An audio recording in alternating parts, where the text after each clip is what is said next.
What's up, everybody? Happy Wednesday. So we went from rain to a little sunshine.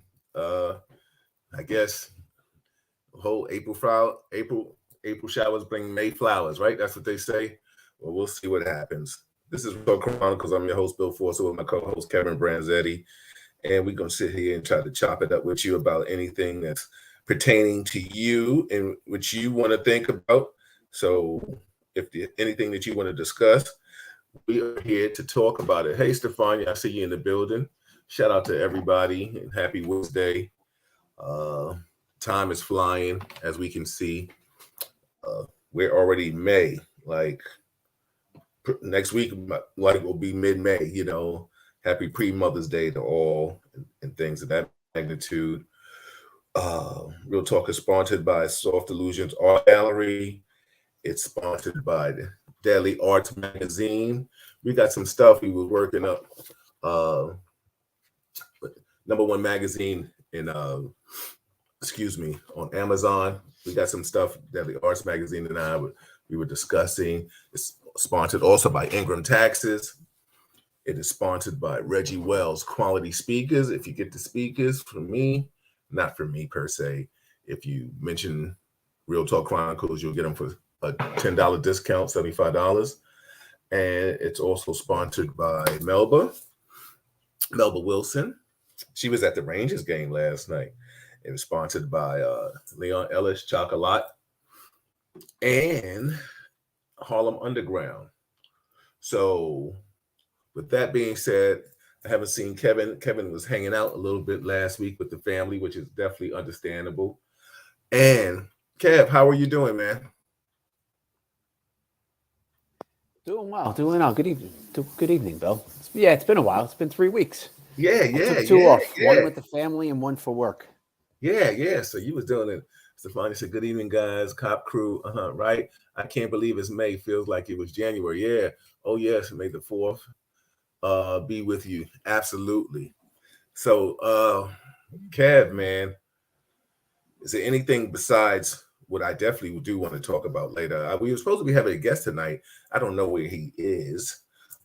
He'll be coming in. I think you might have worked with him too. So he's a former 2-8 guy. So hopefully he comes along soon.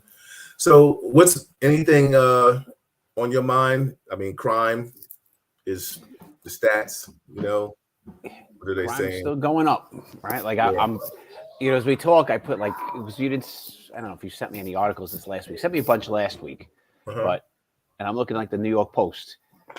That's where I start with. And here's this guy with a sledgehammer breaking a store window. He steals 25 grand, and it's daylight. Like there's people on the street. I mean, we've hit the point. I'm gonna have to share this. This is just like, it's crazy the point we've hit. When we were working, we were out looking for people like this, and it was not easy to find them. No. Now they're there. What's so funny? Yeah. Somebody was asking and talking about what can the mayor do, right? And I was saying that, I mean, he's come out and verbally said that he's backing the police officers and stuff like that. And with that being said, somebody asked me my opinion. I said, it seems like the officers just don't know what to do. Patrol really doesn't know what to do. Not that they're not working in good faith. It just seems like, I guess it's like, you hanging out with a plumber and you're trying to learn on the job, but he tells you go over there and fix that. And you go there and you stand there and you're like, huh? Like, what do I do? I don't, most of the senior officers are in the past,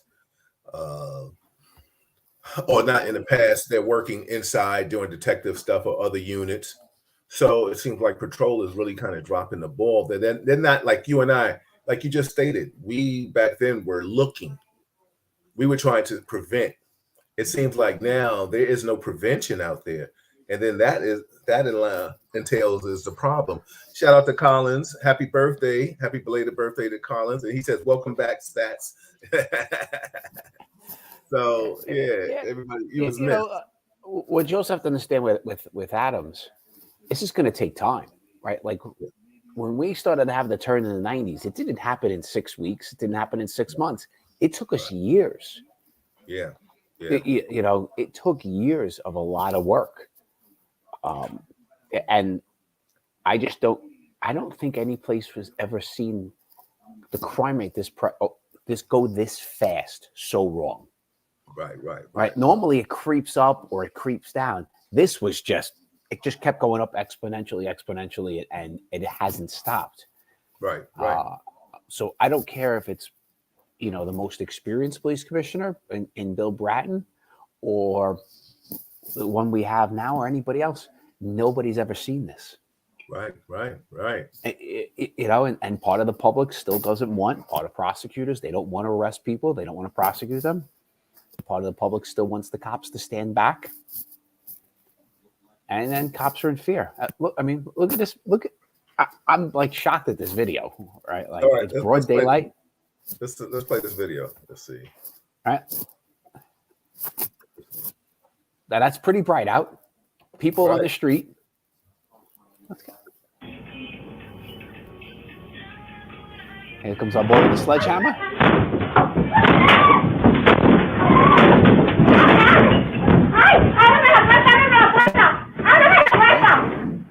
All right, they're trying to get the gate down.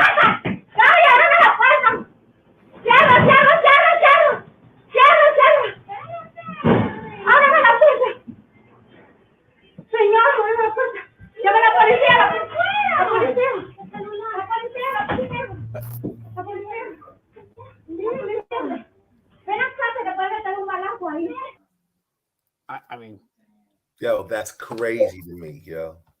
To be so brazen and do it in broad daylight, and then say, "Well, I'll put a mask on," and it is what it is. You know what I'm saying? What's up, 40? Stefani said, "I saw another video similar to this one. Apparently, a gang is doing this at a jewelry store. Just horrible." Did you see the one, the car accident, and they just got out and beat the person? I think it was in the Bronx, and car accident. And I know you don't have Instagram, so I wasn't going to send it to you, and I didn't check it out and see if I could find it. But yeah, it was just, I think it was recently, the other day, cars collide with each other. A bunch of, I think, the guys and some girls get out the car and they just beat the driver of the minivan, and then they take the car and they're jumping on the car. And you know what's so funny? As a politician or a public servant, whomever you want to be, like, this is a universal thing. Everybody knows that the city right now is just up in arms. I don't care whom you are. And, Florida, they jacked up all the rent on anybody coming to Florida. What's up, Jerome? How are you? Stefani said all that to steal the van. Exactly. Yeah, Stefani, if you could send that to Kevin, hey, Tracy, how are you? Kenny, what's going on, brother? Shout out to everybody chiming in. This is Real Talk Chronicles. I'm your host, Bill Force, with my co-host, Kevin Branzetti. We're going to talk about a bunch of things tonight. I'm trying to give you the best content we can. We got some things I'm working on. Of course, the first Monday of the month is Assemblyman Al Taylor. The second Monday of the month is Dr. Marilyn Quarter. The third Monday is Allison Williams. She'll be celebrating her birthday next week. And then I'm going to say Pastor Kevin Graves. We haven't seen him all year, only in spot duty. But I'm working on some other comments. What's up, Darren Joseph? I say all that to say, and then, of course, every Wednesday we have Kevin. Chuck, we don't know where Chuck is. I don't know if he's still running with the Wolves. Yeah.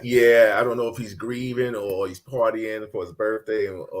And Rich, we know Rich told me he was stepping away for some Wednesdays now. Colin said they're doing it in the broad daylight with customers in the store. Merchants need to put fake jewelry in this labeling. Exactly. What's up, Courtney? How are you, brother? Kenny said, what's up, Kev? Like, I'm sitting here looking through the New York Post, just the Metro section. Right. And I could put up video after video of a shooting, somebody thrown down a subway, attacked on a subway every day. Mob attacked somebody in Times Square. Like Times Square when we were kids, Bill, little seedy. Yeah. Times Square 5 years ago, Mm-hmm. I'd be safe with my 10-year-old running around there. Yeah. Right. And that is how quick this all changed. I mean, it is nonstop videos. Yeah. Of attacks. You got some more? You want to show a little bit just to show how sad this city has gotten right now? I'm pulling one up. Yeah. It needs a sec. I got my new laptop comes this week. I got my. Oh, good for you. If I told you how old my laptop is, it's kind of funny. Hey Tracy, get home safe, please. Angelica, what's going on? I haven't seen you in a minute. Wow, I don't know if I've seen you since my wedding. Kenny said, "Did we check out? Have we owned a city yet? Is that a movie or is that what is that? I haven't seen that yet." Stefani said, "When I had to come on the train and head to MSG for the Babyface concert, I was very nervous, as you should be, because let me tell you something.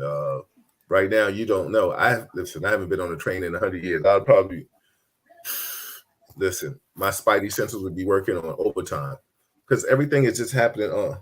Oh, a series on HBO. I'm gonna check it out, Kenny. Thanks, because I know you're the one who turned me on 137 shots. So I'm definitely.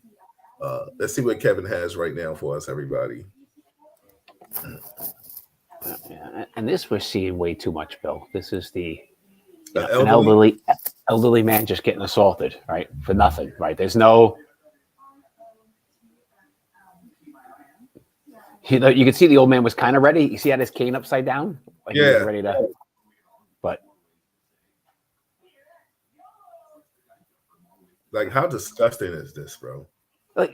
Just daylight, no care, no fear. Nobody has fear, Bill. Yeah. Shout out to Reggie Bullock. He said he's asking a question. He says, "How much do you think COVID had to do with this crime explosion?" I'll go. You go first. I understand the whole concept that people don't have jobs, but I just think there's just such a larceny in the air right now, Reggie, that I think everybody has an excuse to commit a crime, because the bottom line is we're not doing it. And even for the people that we know, the law-abiding citizens that have lost their jobs, I don't think they're out there committing these kind of lawless crimes out here. Shout out to Luckner. What's going on, buddy? Going back to that first video, right? So they're outside smashing the window and going to steal it. They get arrested. They're not going to jail. That's not even bail eligible. They're out. Right. So we've put this. We've told people, it's when we first started telling people we're not going to arrest you for smoking weed. So people smoke weed on the street, right?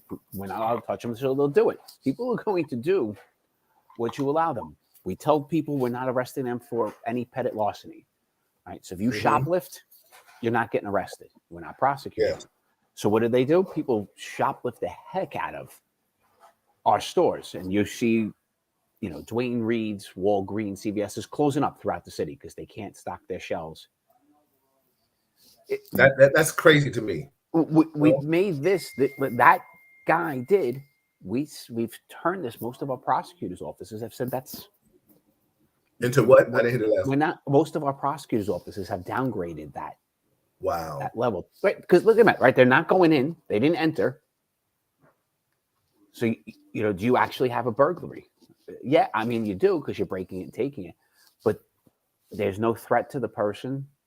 So they're taking that as is kind of the same as you stealing, you walking in the store, put 5 things in your pocket and walking out. They're treating it the same way. We've told people it's okay to be bad. Yeah. 3 years ago, those same kids didn't do this. Yeah, and I think you hit on the head. There's no fear of getting arrested and being prosecuted to the fullest extent of the law anymore. That is just a cliche right now. This is from Stefania. I guess it's the The car situation. Yeah, please, everybody, look at this ridiculous thing. Go ahead, Kev. Come on, 2G.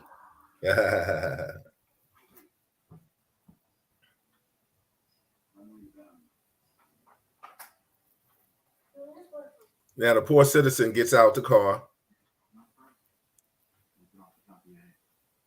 They I think they punched her in the face, or I don't know who it was. Hey, Bridget, how are you? And they ride off on the car like it's the Wild Wild West.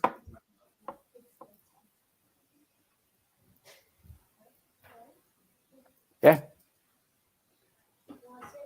It makes no sense. No sense. It's all right. We'll see what happens when they get caught. That's robbery. No question. Right. Mm-hmm. Carjacking. Easy, Bill? Yeah. Could I solve that one easy? Yeah. Yeah. There's so much evidence there, electronic evidence that people don't realize they leave behind. That's easy. But nobody's going after it. You see in prosecutors' offices, they can't keep up anymore. You know, if you go back to like the days of when we were in the 2-8 in the 90s, there was the book called The Wild Cowboys. Mm-hmm. And in that book, they talked about uptown murders. Right. And uptown murders were, drug dealer kills drug dealer, nobody cares. And they kind of got, we have, the average detective had too many homicides, so those kind of just got thrown aside. And until a real person got killed, we didn't pay attention to it. And we're kind of going back to that. We're going back to, all right, that was bad, but we got, that break-in was bad. This assault was bad, but they lived, and I got 4 homicides on my desk. What am I going to do with this thing? Yeah. And we're hitting that level where people prosecutors, detectives cannot keep up. Detectives in the squads are given more and more cases, and then they're told they have to go in uniform once a week to stand on the street to try to prevent more. And that's crazy because, what's so funny, like all the seasoned officers are in the squads now.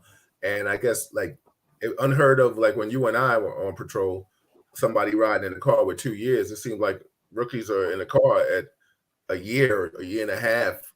And, like I said, I personally don't think they are seasoned enough to handle what's happening in the street. Like, I don't even think they're looking. I don't want to ever say that officers are not doing their job anymore, but I just think I remember them definitely not doing it when de Blasio was in there. But right now you have a mayor that has verbally said that he has your back, and I think he's just trying to show that he's trying to do everything. Cops need to see it. Yeah, and it will take until there's a semi-questionable incident, and if Adam says defends the cop and protects them, it changes how they think. Right. But now it's hard as a cop. We're like, you're not sure. We went into this thing, like the stop, question, and frisk. Don't do that anymore. We went into, don't do this. Don't arrest them for these things. Don't arrest for that thing. It's confusing as a cop of where we're supposed to be. What's the line? When is it okay for me to put my hands on somebody and hurt somebody? Because sometimes we have to hurt people, Bill, right? Like it's a physical job. Is it worth me fist fighting with some guy who's got that sledgehammer breaking in, stealing jewelry, where I risk, my career if that fight goes bad? Now, that's a good point, because think about this.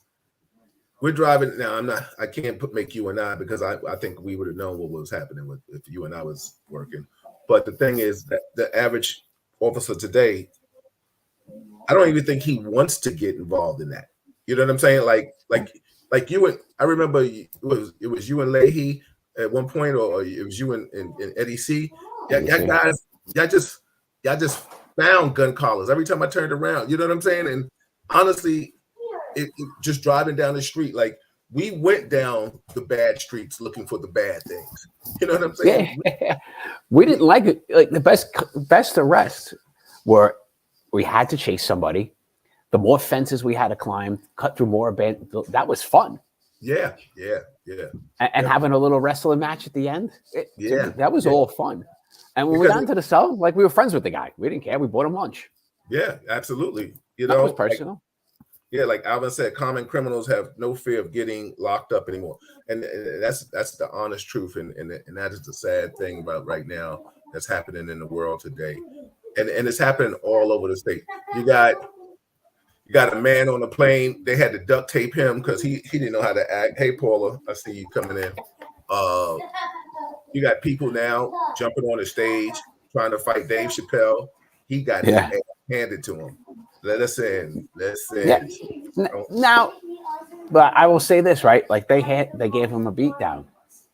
If we did that, we get arrested for it. Right. Yeah. I'm not saying I'm against this. The guy got on stage. Oh no! Listen, where you act up is where you get it. You know, I feel that's what it is. But you know, it's so crazy. Like you said, everybody applaud that. Like, yo, money got handed. Everybody showing the picture of money all bruised up, arm broke. Like you said, if that was another way around. Everybody cheers for street justice.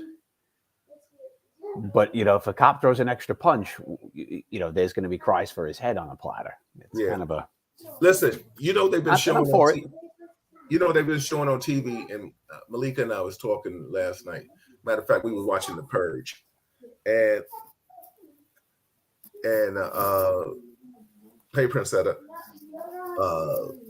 and we were saying like it's almost happening now. It's not being put out there to say like, yo, okay, we're purging, but it's like we're purging ourselves. You know what I'm saying? Yeah. But we got these different rules. We got mental illness. We got, like, you know, somebody said, which could be true, like Reggie said, could be COVID related. It could be, you know, I was talking to somebody. What's up, Sandy? It could be somebody, like they said, when de Blasio was furloughing all these criminals, all they put them right back into the communities that they came from, and they started committing the same kind of problem. They didn't give him any jobs and stuff like that. So Reggie asked a question: would you recommend a young person in your family becoming a police officer? That's a tricky question. I would, in lieu of it's a good job. I wouldn't, because of right now, I think their hands would be handcuffed in how to be a police officer, because just like any officer that is second or third generation, you're taught, you hear the war stories, so you hear how things would be. So what I would tell my child or daughter, they can't do now. They would get in trouble, because the first thing they would say is somebody disrespecting or something like that. Next thing you know, they would see my child swinging, and then the first thing they'd be like, police brutality, right? Which, you know, somebody spitting or throwing water or talking about suck their privates and stuff like that. Listen. And I'm telling everybody, I've never had anybody, and Kevin, I don't know, I've never had anybody talk to me like that. You know what I'm saying? You may have called me a Tom. You may have called me a Tom, Dick, and a Harry, and then that was pushing the envelope too. You know what I'm saying? But just, they tearing up. Did you hear? I put it on mute. Did you hear things fall? What's up, buddy? Yeah, exactly. Yeah. There's no supervision right now. They just, you know, when I get up from this, I gotta be like, oh, look at this mess I gotta clean. Yeah. Well, we won't try to stay on too much longer. I mean, we're longer. What's up, Will? How are you, my brother? I'm like you, but I'm second generation. I got 4 kids. Did I always think I'd have one that would become a cop? Yeah. Do I want one today? If my kid became a cop today, I would be trying to get them as fast as possible to a place where they're not on the street anymore. Absolutely. I want them to learn how to be an investigator or a detective, use cyber, use other things, but I don't want them standing in uniform out on the street. And that's sad, because that used to be fun. But, you know, you're supposed to have fun. Yeah, it's a new experience. You get friends. Different things happen. You see crazy things in the world. You get a wicked sense of humor on the, you know, on a post. Yeah, you're cracking jokes. You snapping. You know what I'm saying? Yeah, cutting every up. day's a new day. Yeah, you know what I'm saying. Not pushing paper at a desk. Yeah, laughing at this officer for doing something crazy. It'd be like, learning how to write summonses and things together. Learning streets and building addresses. I mean, that right now these officers they can't handle what's happening out there. I understand. Your first foot pursuit, like that was, yeah, that's good stuff. Well, unfortunately, where we work in the city, you don't do car pursuits. So we had a lot of foot pursuits. Yeah, exactly. I mean, shout out to the former law enforcement in the building. I see you guys. It's just a sad state. So let me ask you a question, Kev. You get the call to come see the mayor. And what's up, Curtis? How are you? And he says to you, and I'll start with you, and I'll finish it. He says, Kevin, Bill, you guys are retired. You do this podcast all the time. You try to make solutions, not just dealing with the problems. You try to give solutions. He said, Kevin, what would be your first thing if you could help me with public safety? What would you do? He's got to convince our prosecutors to prosecute. Right? Like, it's a frustrating thing if cops are arresting the person and they say, no, we don't prosecute that anymore. We don't prosecute that anymore. And I get some of the low level things. We shouldn't be putting people through the system because they didn't pay it, a transit fare. All right, like, it's your first offense, you didn't pay it. You could summons a lot of people, but we need to prosecute them. You can't have that kind of lawlessness. You can't. And what I'm saying? No, it's free. You know what's up too, Kev? Like, what happened to the discretion? I don't see that anymore. Like, I'll give you a perfect example. And I was having this conversation, and I know, I'll get Alvin back on it because he's taking a lot of heat. Like he said, he's not trying to prosecute low level crimes. But the thing is, it's a difference when a guy or girl wants to ride the train with his friends to school, but he has a bus pass and he rides the train and he slides on the turnstile. He jumps the turnstile, and then you give him a ticket, but he's going to school. Like, come on, like you could say no. But it's another thing when you got the guy that's just coming in the train station and just jumps the turnstile, and then next thing you know, he's the fool that has the gun because he's about to commit a crime, and you're not arresting him because you can't stop questioning, frisk, and searching. It has been long been proven that those who come on the trains to commit crimes don't pay to get on the train. That's Absolutely. It's that simple. But we did become robots with that, Bill. I don't know if you've ever worked any of those transit days. Yep. Some of the supervisors, they were ruthless, right? They didn't care. Everybody went through the system, and that's, somebody's on their way to work and they don't have the money. Their pass isn't working. The thing didn't go through. You don't take them and put them through the system so they lose a job, right? Like, exactly. And we did that. We worked in narcotics where there was people who did that with smoking pot, right? I worked for a boss who would rather see 5 people passing a joint than arrest somebody selling a kilo. Yeah. Like Colin said, he said every crime should be prosecuted. Roscoe said discretion is no more. It has turned into aggression. Shout out to Alicia in the building. I see you. We got another NYPD former love in the building tonight. Shout out to all y'all, all the retirees just chilling. And like I said, this is what we do. We Monday morning quarterback this situation because we knew, I think, when we were all working that this would have never happened on our watch. From patrol to organized crime to whatever we did, we would have put a stop. I mean, I think all of us took a pride in going out there doing what we got to do. Paula, how you doing? She said hello.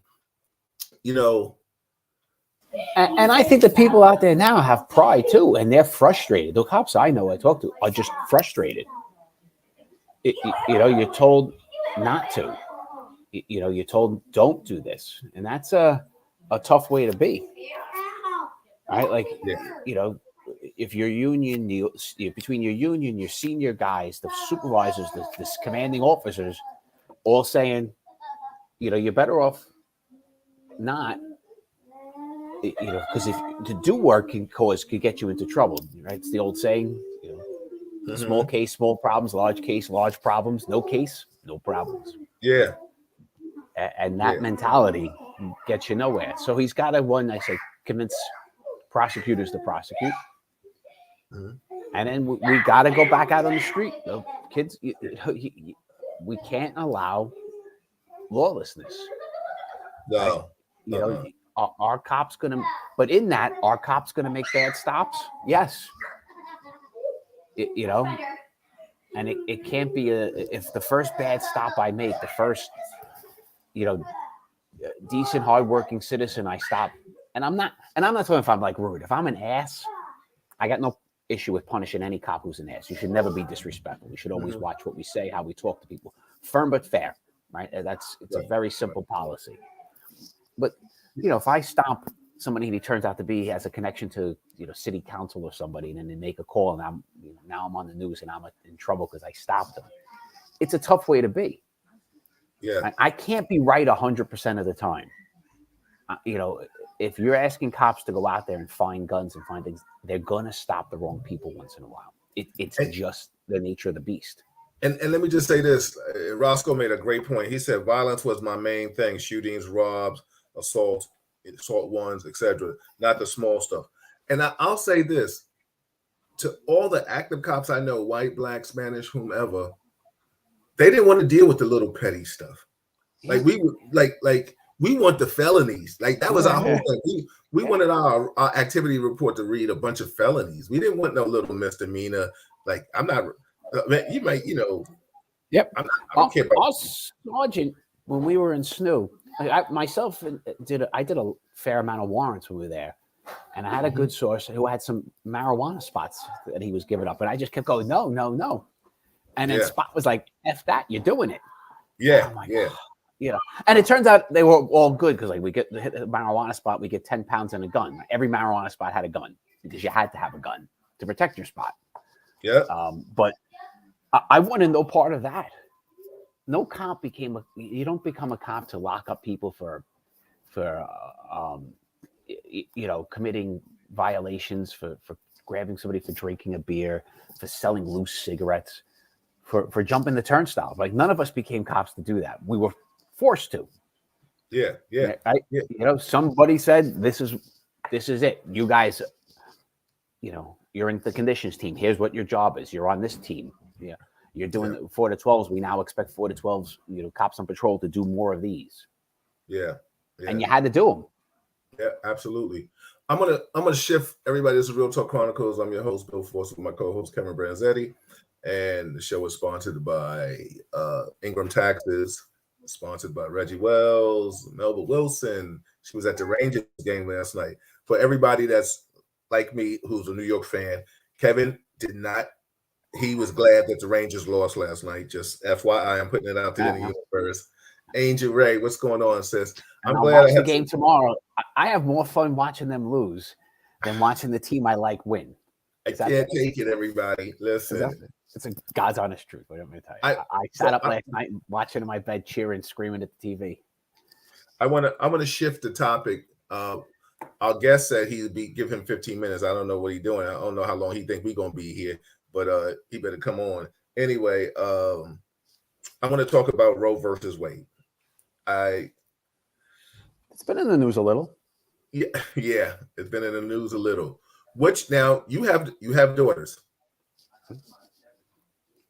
Which first and foremost, what's your take on it, and then make it personal? I'll give you a couple of things. One, I have a whole issue with the Supreme Court. Right, they're supposed to be the 9 smartest judges in the country, and every time they vote 5-4, they failed us. Right. We have ideologues one direction and ideologues the other direction.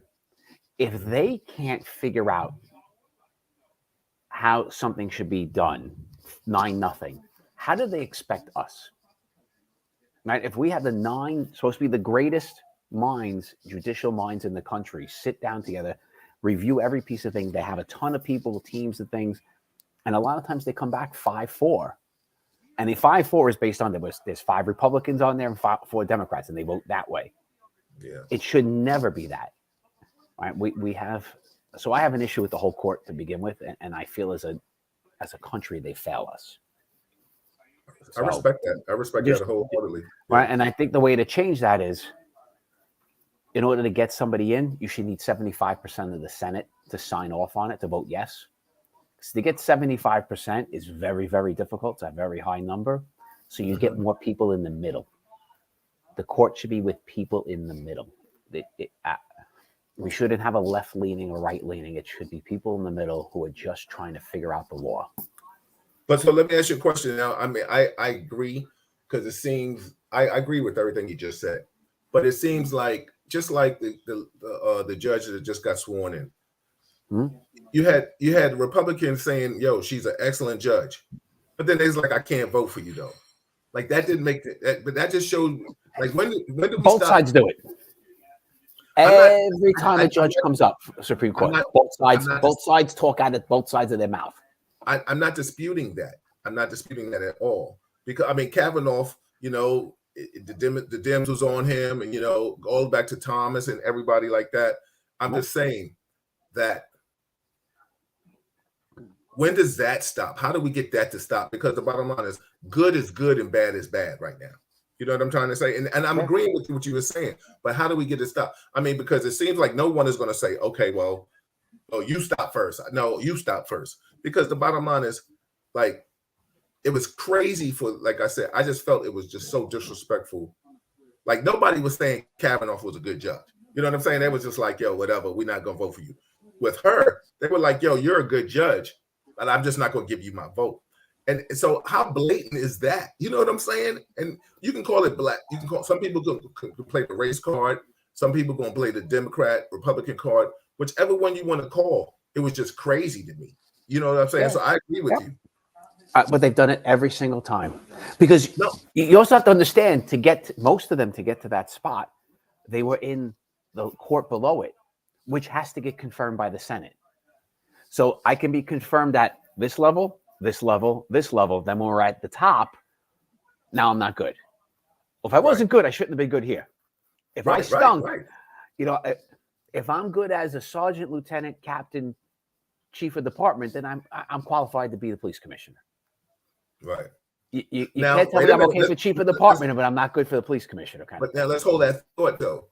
We've seen some terrible bosses, and up to the rank of captain, it's just a test tape.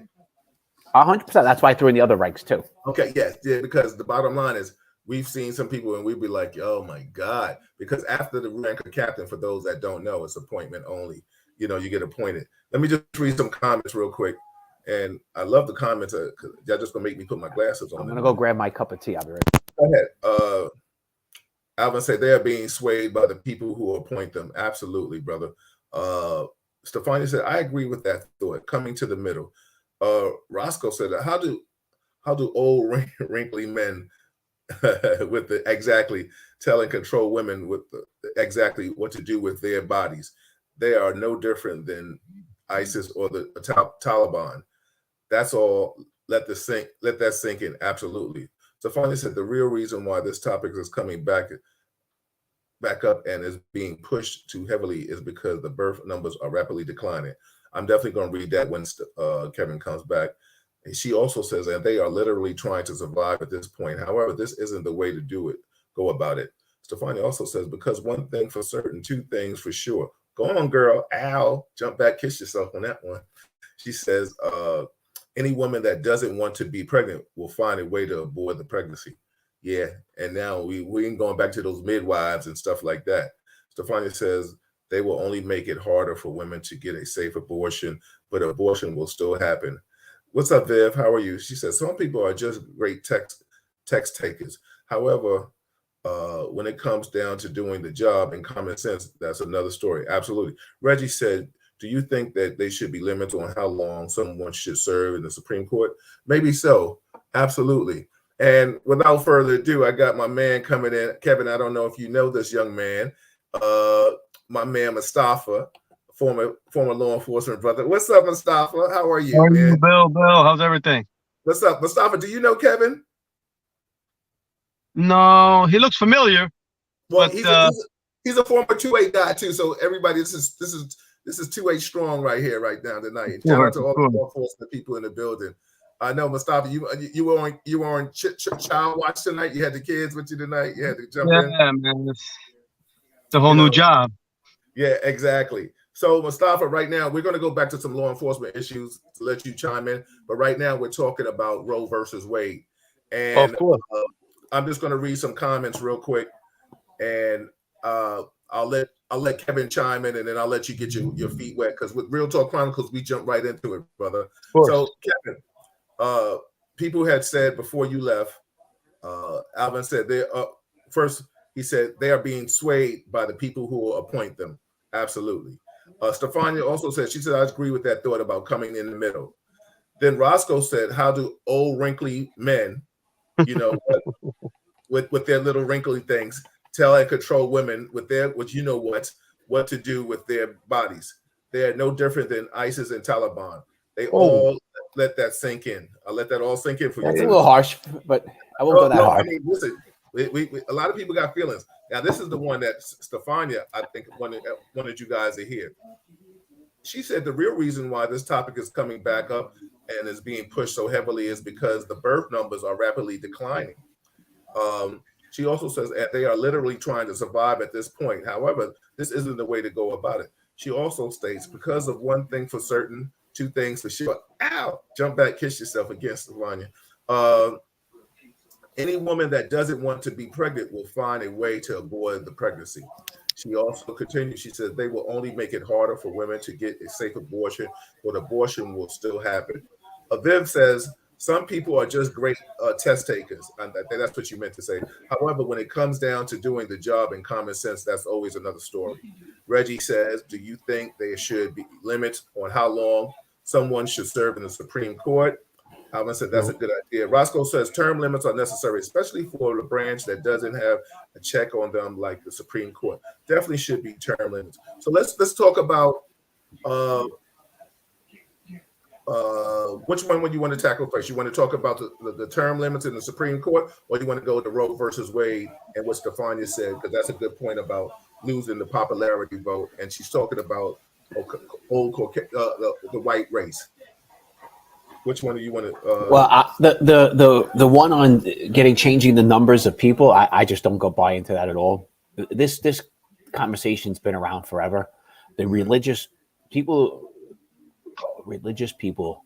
have not wanted abortion. They've been pro-life forever. It's nothing. I don't take that one bit as being a part of trying to change the population numbers. I think that's a very deep core religious belief. So, but I mean, factually, she is stating the fact that the white race is kind of losing its this numeric. Well, that's a different conversation, but I don't think it has anything to do with abortion rights. I don't think Roe versus Wade has anything to do with that. I've seen those things in life about the white race, this race. But I don't give a rat's ass.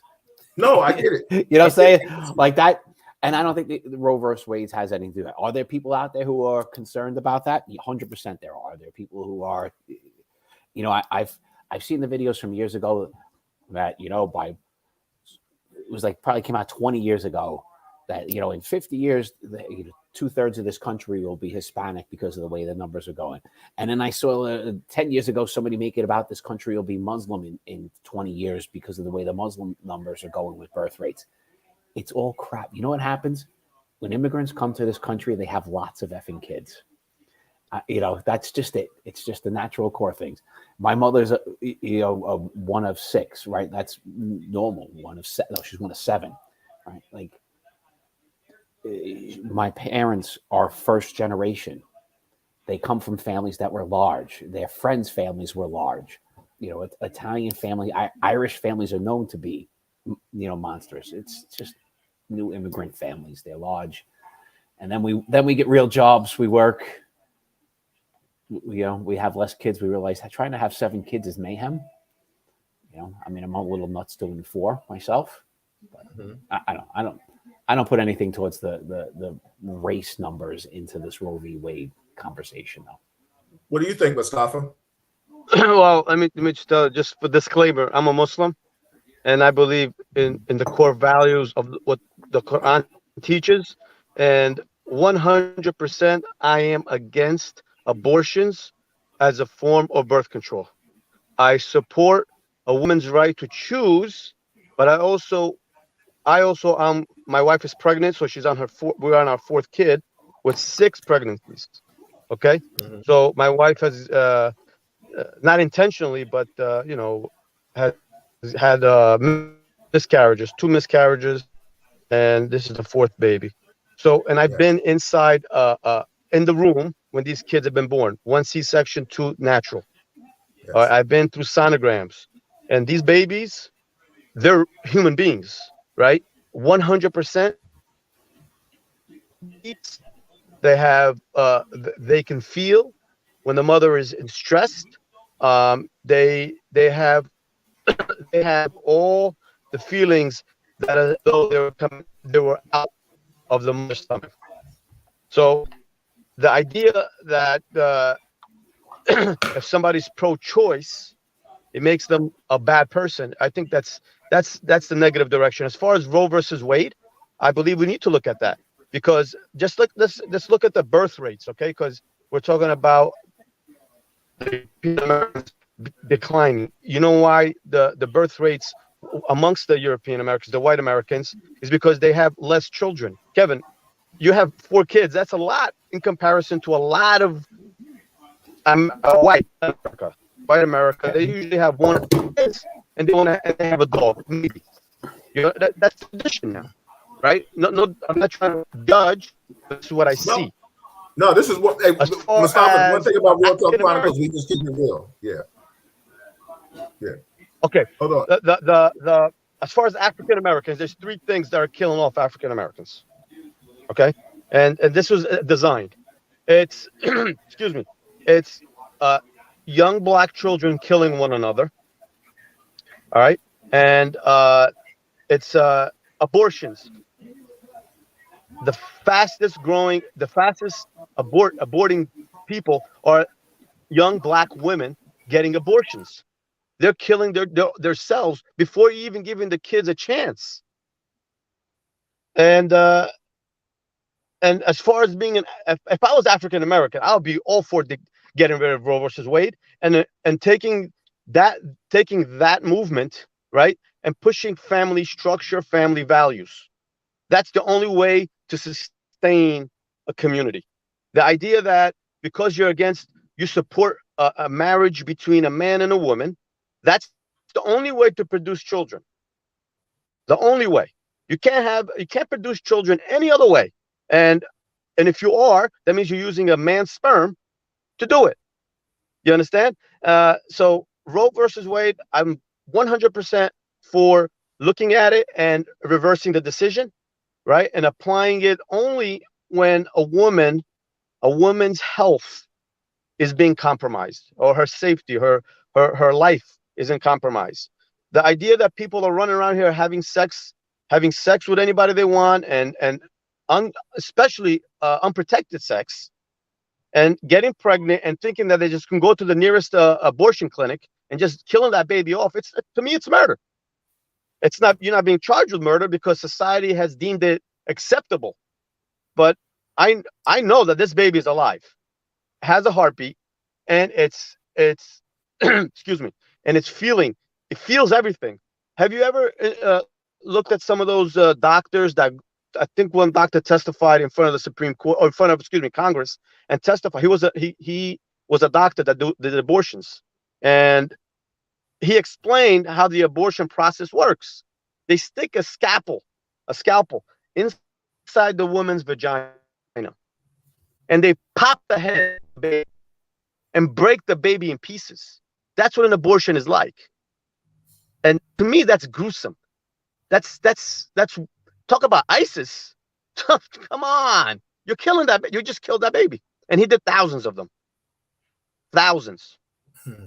And people have their own. People make mistakes, right? They get pregnant accidentally. Maybe they're married and they're going out of the marriage, and they get the other woman pregnant, or they're a teenager and they have sex out of having sex and having intercourse and relations with the boys. They get pregnant. There's all kinds of issues. These are all social problems. right, that we need to address. But we cannot take away the rights of that baby in that stomach, because that baby has a right too. That baby has a right. You maybe you're killing the next president of the United States, or the next scientist that's gonna come up with some type of cure for the diseases. You're not even giving that baby a chance. I support abolishing Roe versus Wade and applying it only when the mother's health is in danger. Well, everybody, this is Real Talk Chronicles, and it's going to get hot and heavy right now. And I appreciate my man Mustafa, because he's coming from a religious standpoint. I'm not in the hot seat. He's coming from a religious standpoint, and we got some comments and stuff. I would love for any woman that wants to come in. I should have had Dr. Marilyn Porter in on this conversation tonight. Shame on me, because she is a pediatrician too by trade, and I would love to get her standpoint along as being a mother. But I'm going to read some comments and see where we can go. But I respect your standpoint, because, like you said, you came from a different perspective. You came from a religious standpoint. So who am I to ever question your religious beliefs? With that being said, let me just give shout out to Cheryl in the building. Roscoe said, let's see. Okay, he said that. I see you, Earl, in the building. Let's see. He said that's Mustafa's opinion, and I respect that. But respect other people's feelings. You can't tell people what to do. If they want to get an abortion, that's their choice, and your opinion doesn't matter to them. Let that sink in. Angel Ray says, from a religious standpoint, my personal belief is against abortion. However, it should be a woman's choice if it's her body. We need to be responsible, educate, and teach responsibility to our young people. Morals and values exist as for a reason. Sharon says, shouldn't be my own decision. It shouldn't be my own decision. Why should anyone have the power to tell me what to do with my body? Stefania said, Mustafa, what are your thoughts on women, young girls aborting children perceived as a result of rape or incest? Yeah. Oh, as far as what? Rape or incest? Yes. I support that right. That also, I need to point that out. That also, if you rape, if there's incest and things of that nature, yes, they also have the right. And incest is rape. That child, yes. Right, yeah. Rape. Yeah, sure. Incest is rape. It is rape. You're absolutely right. We try to we use nicer terms for things, and I'm one of these who believes and works with people. We need to get rid of those nicer terms. We don't use incest. It's rape. You're raping your own family. Sure. That's, sure. A 40-year-old man having sex with his 14-year-old is rape. Absolutely, I agree with you. Yeah. So here's my stance on this policy or world with this. I'm in a different category. I'm not pro-choice. I'm not pro-life. Hold on, Kev. Hold that thought for 1 second. Just hold that thought. And this is for anybody out there. We always extend the olive branch. Anybody who wants to talk about this topic, any female or male that wants to have this conversation with us, you can join the panel. Text me, inbox me. You know how to reach any one of us, and you can join the panel, because I think this is a very serious topic. And I'm glad Mustafa joined this call in this aspect, because he's given a whole different perspective from a religious standpoint, as a father, as a husband. Kevin has a perspective. I have a different perspective too. So I'm glad.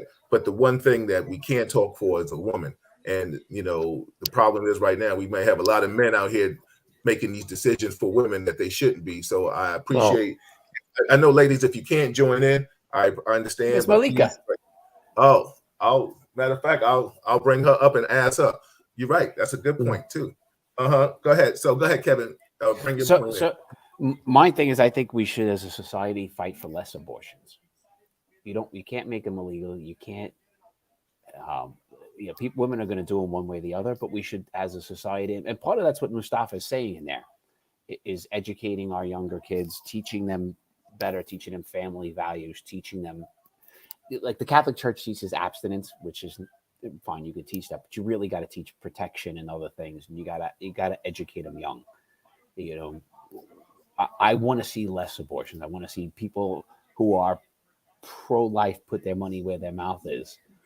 And, maybe we need to, you need to adopt a woman who's pregnant, who's young and pregnant, and you adopt her as like I'll adopt her as being her grandfather and give her some support and love and help if she wants to have that child instead of, just going for the abortion. So I'd like to see a world of less, but I don't want to see it illegal. Well, the one thing, I think, you said something about adopting. I think don't we have first and foremost, like you said, we can't practice. We talk the church when church talks about abstinence. Mostly all church kind of practices abstinence until you get married. But where does that go? Because the bottom line is there isn't any nationality or culture that hasn't made a mistake, and due to society, we're able to take care of that mistake because the bottom line is pro-choice. I mean, I would have been a father a couple of times if it wasn't for those kind of situations, right? But the thing is, here we are right now, and like I said, it depends on where you stand. Like if we want to talk about a community and how we bringing people up, we could talk about, Mustafa says he feels like the African American community is killing each other left and right due to having babies. To my knowledge, I can go through the Harlem. Abortion. I understand. But I can go through the Harlem community or any community, and I can see a whole lot of mothers that are walking around with babies holding hands and maybe no daddies. But the bottom line is people lay down and they have sex. Now, bravo to those women that's going to raise those children and bring them up without a father or with a father or not in a marital bliss. The bottom line is I didn't have children out of wedlock because I was brought up in a married home. So that was always my mindset. Did it make me right or does it make me wrong? Absolutely. It's just my beliefs. And then when we start talking about beliefs and we talk about, like Stefani was talking about, certain ethnicities losing their power and struggle. Now, all of a sudden, like Mustafa, you're coming from a religious standpoint. Now, like Cheryl said in here, and I'm going to read some comments. Cheryl said religion has no conversation in politics. You understand what I'm saying? Because when we start talking about that, I know, and correct me if any Jehovah's are in the listening, Jehovah's don't vote, right? Because they don't, they don't believe in voting in their religion. So religion plays, somebody said something. Okay. And also, no, this Roe v. Wade does not make abortion illegal. If it's overturned, that does not make abortion illegal. It is just telling the states they need to make their own laws. So like New York State has a law saying abortion is legal. That's it. It's done. Roe v. Wade is not making abortion legal. It's giving the 50 states the right to go about it. No, illegal. Congress can change this. Congress could change this and create a law approving a law saying abortion is legal. What we had asked, this is one of those strange things with the court. The court was asked with Roe v. Wade to make a decision on something that's not a law and where it stands. And that's why Roe v. Wade has been a 5-4 decision back and forth. It's kind of a crazy thing. But Congress at any point could have put on the books a law saying abortion is legal, and that changes the whole conversation. So let me just ask you guys this question. So basically, you feel that they could take the right away from the woman's choice away from her? Do you feel that way? That's not what I just said. I'm asking. I didn't say you did. No. Means that I said. I didn't put any words in anybody's mouth. I'm just asking a question right now. I'm just changing. Oh no, I'm saying, do you feel that they should take the choice away from a woman? No, but I've heard this question. I'll let Mustafa answer this, and I have a different answer for that. Mustafa's coming. I can ask you, a man and a woman, a man and a woman, they have intercourse and they have a child. Right. Who does the man have a right to whether or not that woman or girl gets an abortion? Can that man say, "Hey, listen, I really don't want you to give up that baby. I don't want you to kill that baby because I want rights to that baby as well. If you don't want to raise the baby, I'll take the baby." Are we saying the woman has all rights and men have no rights? I just asked one question. We could ask that question again. No. I know, but the question is twofold because nobody ever goes with the man. It's not twofold yet. I just want you to know. I just want asking you that. We can talk about that topic. I just want to know. Do you feel that do you believe that a man, this law should change? Control whether a woman can do it on her own or not. That's a yes or no. As far as abortion goes, I believe not just on a religious perspective, but on a societal perspective, that you're killing off future generations willingly, and the numbers start dwindling, and then you wonder who's going to be the next congressman, who's going to be the police officers, who's going to be, and at some point, when does it end? Are we taking the rights away from women? If they want to look at it from that perspective, then we are taking that part, that ability from people to killing children, killing babies. Yes, we are taking that right under their perspective. Yes. All right, Kevin, hold your thought. I'm going to read some comments. I think they were asked multiple times. Mustafa, I think he asked the question. He answered the question. Correct me if I'm wrong, Mustafa. In lieu of, you felt that if somebody got raped or incest, you feel that they could have an abortion because that was asked multiple times. Yes. Okay, let me just read some more. The reason I said, let me just go back. Roscoe said the reason why I say this is okay. That's I. Boom. Angel Ray, Sharon said that. Stefania, Mustafa, Roscoe. I think he said, Mustafa, that's your opinion. Oh, he said he answered that. Colin, if you answered that question. Cheryl said, for once, Kevin, it's not you. Good to see you. Tracy said, this is a very touchy subject. Tracy, you're right. It's a very touchy subject. That's why I think as men, I can't call this. I mean, I can ask Malika if she wants to come up and be a part of this, but that's why it's so imperative that you ladies give your opinions tonight, because I think I can't tell you. Let me tell you something. Like I said, I can, full transparency. I've had the conversation. What do you want to do? Right? Oh, I want to abort it. I'm not ready yet. Okay, got it. At one point, I didn't know if one was mine. So then we weren't ready. You know how people always say, you got your career ahead of you.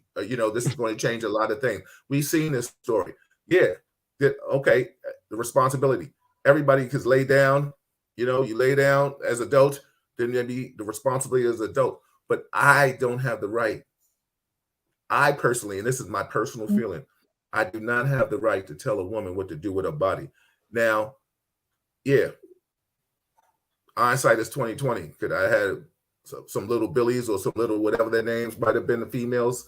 Billies is a universal name too. You know what I'm saying? Male and female name. But the thing is, it wasn't a decision at that time. I don't think I was ready. So I wasn't like, no, keep it, right? Everybody who was on a cusp on their careers and what they wanted to do. Now, there are some people have done it to trap men. Some people have done it to, and I'm not talking about the poverty. We can get into that whole poverty thing. Right now, we're just talking about two sound-minded people in the heat of intercourse, and they make a mistake. Now, like Sharon said, they even have a pill for that. So, like Tracy said, this is a touchy subject. Lorraine, what's going on? She said, religion is not everyone's belief and should not be hammered to others. Denise said, what about rape, gang rape, or incest? Yeah, Denise, he said he believes in that he agrees that abortion. Angel Ray said responsibility. Roscoe says, Kevin and Mustafa, the reason I say they are like ISIS and Taliban is because these two terrorist organizations want control over women to the extent that they want to control if they can go to school to learn. So the people in control of this country are no different trying to control what a woman does with her body. Newsflash, feel how you want and other people will do the same. Don't be a hypocrite. Irving, what's going on? Stefania said, it seems that some want these women to keep their babies, yet once the child is born, where's the help? That's a big point. That is a definitely big point. Where's the help? I mean, Kevin, you talked about, like grandfather. We see so many people of color out here raising kids that are grandparents, and they're not doing the responsibilities of the parent. I've always said a grandparent's child, and we can see that in a lot of communities of color. It's the grandparent's child to spoil and nurture and stuff like that. Not that it's not the parents, but the bottom line is grandparents sometimes help the working mother or the father raise these children, because we came from a village where I'm assuming you guys have too, that a village had grandparents, had surrogate mothers, had surrogate fathers, and everybody was all team raise Billy. You know what I'm saying? So it takes a village to raise a child. Absolutely. So when we start talking about that, and they have a question for you, Malika. They want to know what you feel about Roe versus Wade. Kevin asked that question too. So, all right, guys, I'll be right back. All right. So let me just read some more. Cheryl says, exactly. An unwanted pregnancy, the mother can't provide. Now, if she applies for HRA, helps. That's another problem. Stefania says, yes, while that's true, Kevin, it's being reported that once it's overturned, at least 13 states with 100% ban it. Wow. Now that's a whole nother story. You want to comment on that before I read another statement, Kevin? Yeah. And like I said, that's for those states. Does it mean maybe you don't want to live there? I don't know. Does it mean that you could try to then fight to have that changed and you vote people out of office? Fine. I don't know if they're gonna have it fully banned. I'm sure that's the goal of a bunch of them. They've always said they keep it the rape one open. It's tough, but I'll still go back to, if Congress made it a national law, the Roe v. Wade argument's dead. If there's no law on the books saying it's legal, that's all Congress has to do. I don't think they have the votes to do it, and it's very controversial. But that's the way it is. I do have a thing what Mustafa was going towards about the guy. Look, if I was with a woman at this point in my life and she got pregnant the last 10 years, 20 years, 30 years, and she said she wanted to get an abortion, it would blow my mind. I would be, I like my kids. I would have had 4, I would have had 6, I would have had 7 if that's what happened. I would have dealt with it. And I never would have wanted to have my child aborted. So it's a tough one. It's a strange contradiction in life, and I'd like to hear some people's thoughts on. So the woman has the right to get it, and the guy has no say. So if the guy doesn't want it, she does. It's her choice. If she doesn't want it, he does. It's still her choice. All right. So why isn't it? If she can abort it, I want the baby to come and take care of it, it's her choice. If I don't want the baby and she does, then why do I have to pay? I mean, if it's her choice, her call, then why is it not your responsibility? Bingo. Oh, wow. Anybody want to comment? Any ladies that want to comment on that? He put hello. his Thank you very much. Yeah. So Roscoe even says, and Kevin, you can repeat that. Roscoe said, Kevin, address all the guys that leave the women high and dry. I mean, yeah, I'm with you on that, and it's a tough call. I'll also tell you this, right? Like, I think we all know women who've had an abortion, and I know women who've had an abortion when they were younger, and their mental health today suffers because of it. Some of them, not all. And then there are women who have kids who shouldn't have had kids. That's a very broad statement. You know what I'm saying? This is it's a very tough thing. It's a very tough subject. It's a very tough world. And I'm still going to go back to my original thing. We should try to have less, and we need to help each other more. So let me ask you a question. Were all your children done in wedlock? Yeah. All your children were conceived in wedlock? Yeah. Okay, so let me ask you another question. And this is just full about transparency. Have you, before your wedlock, have you ever had an abortion? A woman had abortion for you? No. No. So, but I also the women I grew up with and hung out with and dated, the majority of them were on birth control when I was a young man. Right, was a normal thing for 18-year-old, 17-year-old, 16-year-old girls where I lived to be on birth control. Where our religion, our churches teach the opposite, like birth control is evil, right? We shouldn't touch it. Yeah. I think you got to be open-minded to all ends of it. If you want to lower the number of abortions, kids, teenagers are going to have sex. Yeah, I'll be right there, buddy. So, Mustafa, I got to kiss my kids goodnight. I'll be back. Go ahead. Mustafa, if you want to see these comments, you go to my Facebook page and you'll see all these comments. So that way you can answer them if you want to, and you can share it to your page. So I don't know if I could, from where I'm at, I don't know if I could go to Facebook, right? Because I'm on the phone. All right, so do it later when you're in the I will. So let me ask you a question, Mustafa. Now, you explain your religion, and you are a Muslim, correct? Yes. Okay. Now, because you come from a religious standpoint, and I'm assuming not all. I mean, I don't know how much of your beliefs are 99. Like, what's the percentile of your beliefs into what's your personal beliefs? Can you break that down to me for the listening audience? I'm 45 years old. I went through a transition in my life, right? Everybody goes. Nobody's the same as what they were when they were 20, right? When I was 20, when I was 15, when I was 20, when I was 30, when I'm 40. Now I'm 45 years old. I've come to the conclusion that I have to. My belief structure, and how I live my life is based on and the value of God in the Quran and what it teaches us to do. Treat people right, respect society.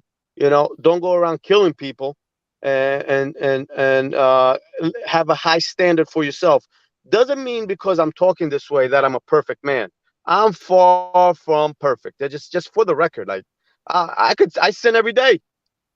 Okay, it doesn't mean I'm perfect, but just because you're not perfect doesn't mean you strive for perfection. That's the goal, knowing that you will not succeed. That's the way that's the makeup of our society.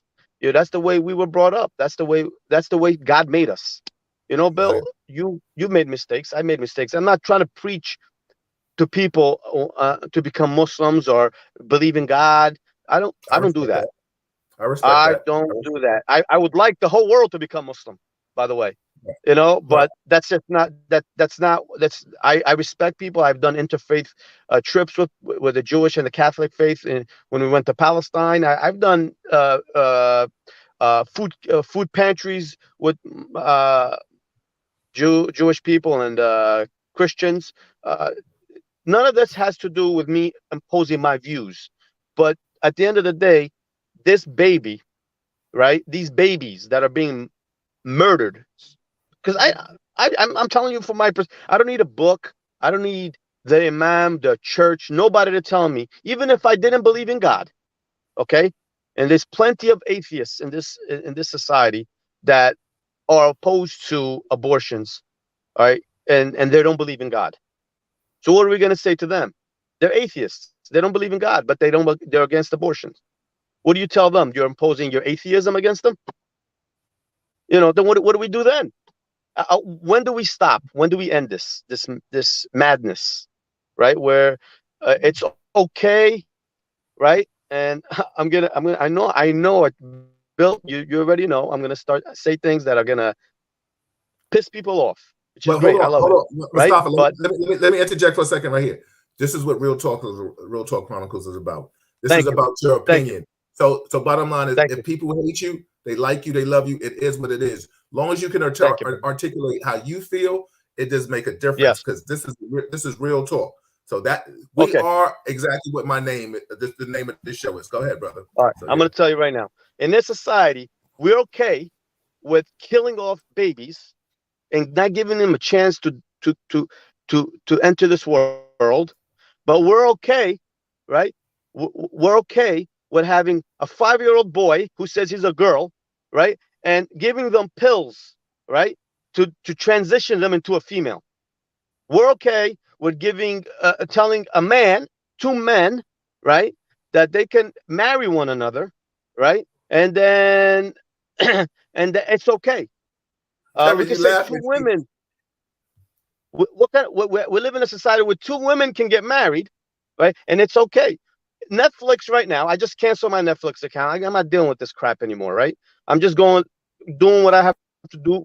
They have a show on now. It says he's expecting, right? He's expecting. It's a woman that's living a life as a man that has a uterus, all right? That has I'm assuming has a vagina still, right?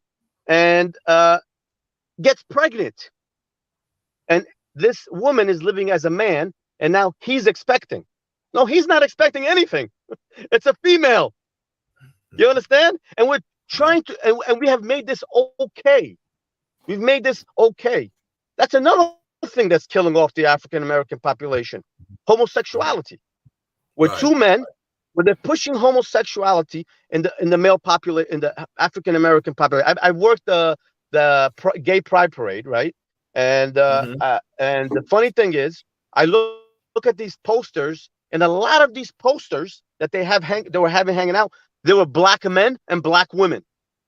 You understand? I understand. They're imposing on black churches that, oh, it's okay if you want to marry a man and a woman, same sex, when it clearly states in the Bible that it's a sin. So let me ask you a question.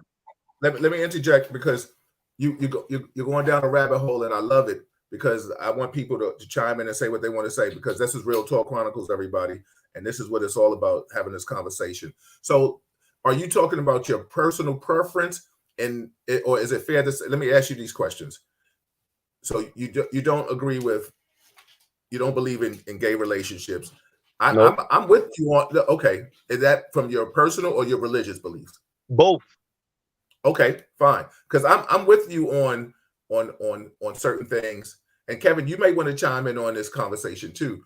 And you know why I'm saying that. But the bottom line is, I get it. Like, I see people now talking about their son want to be called, like, everything now is neutral gender. Listen, bottom line is, I believe in, if whatever you want to do in life, you can do it. But at such a young age, you're changing who you are. I don't agree with that. I think you need some time to make sure. I mean, my whole life, how many times did I've changed my career? And that's the only reason why I say that, in lieu of maybe changing sexes. Otherwise, Bill, hold on. You can't say anybody can do whatever they want, right? So then, okay, you know what? I want you to call. I want to be a chicken today. Can you call me chicken from this point? I want to be called a turkey. I can call you what you want to be. Don't mean you're gonna be walking around talking and cackling and shit. Yeah. Yeah. Clack. What happens if I choose to do that? You're gonna call me an EDP. You're gonna be like, this guy's quack. You know what, Bill? I want you. You know what? I want to cut my arms and legs off. Okay. And because that's how I feel. I feel like having no limbs is okay. I think you're being a little extreme with that, though. No, it's not extreme. It's how I feel. Okay, you talk about feelings here, right? Saying, when you're talking about cutting off arms and legs, I mean, you're severing body limbs now, and in lieu of changing your sexual preference, or I can't sit here and tell. Where does it stop? Wait, okay, that's a whole other subject. But I can't sit here and tell somebody that another man can't love another man, or a woman can't love another woman. I'm not going to ever say that, because that's not what I feel. I have people. Wait up, hold on. I have gay people in my family, just like I have white people in my family, and that's just like me saying I don't believe in interracial relationships. That's buffoonery. I would never say that, because I have white. Hold on, I have white first cousins. I have white first Asian cousins. So the bottom line is, I can't tell somebody who to love. So with that being said, certain things must have freedom. If that's the case, Black people wouldn't be doing anything. We wouldn't move out the neighborhood. You know, there's always a joke when a Black person moves in somebody else's neighborhood, the population. I mean, the property value is going to go down. People have been living fighting uphill all the time. That's why I had a problem back in the days recently when they were saying gay is the new Black. I didn't appreciate that slogan. You understand what I'm saying? But I understood where people were coming from with certain things. But we're gonna jump on this topic. But I just want to go back to the elephant in the room that we were talking about, because I have some comments and people wanted to chime in. And everybody, this is Real Talk Chronicles. I'm your host, Bill Forster, with my co-host Kevin Branzetti and my good brother Mustafa. Mustafa, how do you pronounce your last name? I want to make sure I pronounce it right. That Mustafa is my last name. Beher is my first name. Oh, Beher. Oh, well, I've been calling you Mustafa ever since I know you. So you know what I'm saying? All right, it is what it brother. is. Well, let me just read That's some what it comments. is. All right. There's some comments right here. Okay, Roscoe said, what about the men that leave their and walk away like ish is sweet? Come on, man. Stefania says some women will use herbs, some will go to someone's basement, some will travel to a state that allows it, because the bottom line, like Stefania did say, if that roadway gets changed, 100 states will change their laws, and that is crazy to me. Reggie said, love the podcast. Y'all are going deep. Absolutely. Denise says maybe men should be required to have reverse vasectomies until they are ready emotionally and financially. Maybe there needs to be pressure on men's bodies and have laws and policies implemented. A lot of men were out here upset about the vaccine and wearing a mask, hollering my body, my choice. Wow. I hear you, Denise. Cheryl says, how about men get vasectomies, and when they're ready mentally and financially, they get it reversed? Oh, I'm sorry. You don't want me telling men what to do with their bodies. Yeah, guys can definitely comment and chime in on that. And I'll what do y'all feel about that? I'll let Kevin jump. I can say something, but I'll let Kevin jump in for a minute. I mean, it was put in there as a more of a trying to look at it from a different direction. Nobody's thinking about having men do that, right? It's right. It's a different thing. Look, I do want to clear thing up, because it was thrown in there by statement before about women who have abortions who have mental health issues later. That is not all of them. Yeah, I was it is read not that. all of them. There are some that do. I'm saying it's personal experience in my own life and family of watching some that do, and then some who have babies who should never have had babies. And we see it every year where some family does god awful things to a child in their home. They mistreat them, feed them, don't take care of them because they're busy getting high. And their families who shouldn't have, should never have had kids. Let me read some more comments. Stefania said, but what about those that have unwanted children and treat them horribly? That's something that you just mentioned, Kevin, abuse them, etc. How have we not seen enough of that on the news, and how these kids suffer? No one ever thinks of or considers that aspect. I'm going to let you answer that, Mustafa. You have somebody on behind your window, or that's your child? Yeah, okay. I'm just getting up in the corner. Okay, so look, if we're gonna determine whether or not somebody can have children is based on on how we're gonna think they're gonna be treated, then nobody should have kids. Then we should all get vasectomies, whatever that is, and women should tie their tubes, because at the end, we don't know how things are gonna turn out, do we? We don't. We just people get into relationships, whether it's a one-time relationship, a one-night relationship, or a long-term relationship, and these children are born, right? It's not. It has nothing to do with. We don't know how this is going to happen. Like the way I was raised, right? I'm going to take a part of that, consciously or subconsciously, and that's how I'm going to raise my kids. And that's everybody. If you were born in an abusive relationship, you were raised in an abusive, the likelihood is that you're going to enter into an abusive relationship, right? That's a very high chance. So does that mean you never enter into a relationship? Does that mean you never enter into a relationship because you experienced abuse? No, but it does mean in your childhood. But what it does, and I've taken psychology, but it does mean that you need to get help. And if you don't get help, yes, because let me tell you something, in life we all have choices. You can choose to get into if a person is in an abusive relationship, or a person that's a child of an alcoholic, they have choices, because you can choose to go down that rabbit hole and say, yo, listen, oh, well, my mother and daddy was an alcoholic, or whomever, I'm an alcoholic. You just wait a minute, you just gave an excuse. Bill, there's something called predisposition. You're predisposed to be an alcoholic, right? Based on your genes, you're predisposed. Like some people grew up with an alcoholic father, right? And I know people like this, and because of that, they don't drink at all. Absolutely. Right? Because if they take that one drink, there's a very high chance, or I don't give percentages. There is a big chance that they'll become alcoholics. They don't know when to stop. Watch the point. They wouldn't know when to stop. It's a predisposition. So it doesn't mean if your father was an alcoholic and he was in an abusive, yes, I agree with you, Bill, is that before you enter into any relationship, this is my experience, long-term relationship, is that you should seek counseling and address your issues. Address your issues. Address what problems that you had in the past. Otherwise, that issue that you have or that you've experienced, you're gonna pass it down to the next generation. There's a high likelihood. But Mustafa, the one thing is, we all understand that certain things can happen due to how we were brought up. You understand what I'm saying? There are people that were brought. Hold on. There are some people that were brought up racist, and they're not a racist now because they saw how the world has changed, and they don't believe that. Just like people who fell in love with interracial relationships, and their parents couldn't stand it. Black, white, whomever, whatever nationality. Let me just finish you some more comments. Hold on. Tracy said the woman is carrying the child so ultimately it becomes her choice, not the man's. He can say have the baby and I'll take care of it.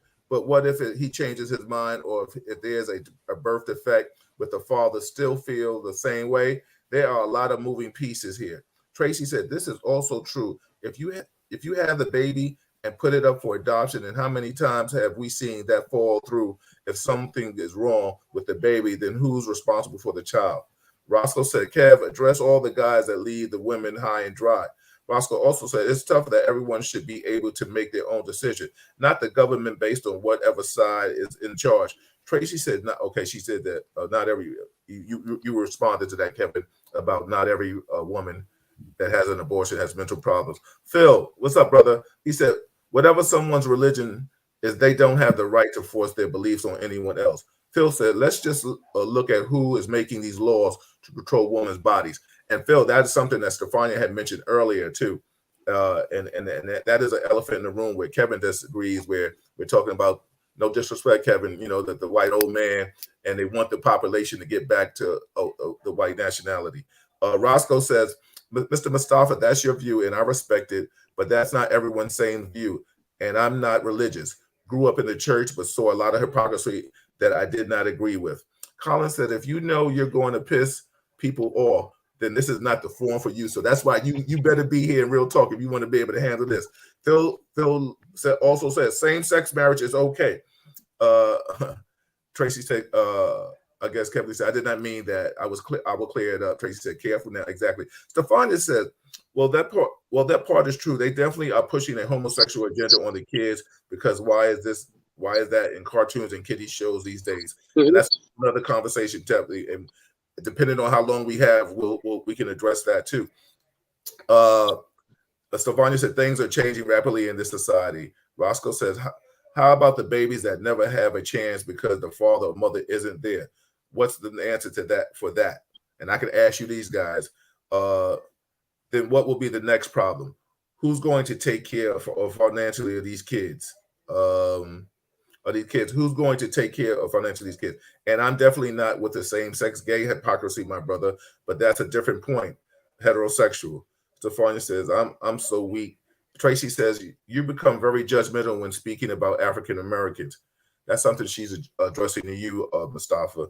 Vivian says, who are we to tell someone who to love?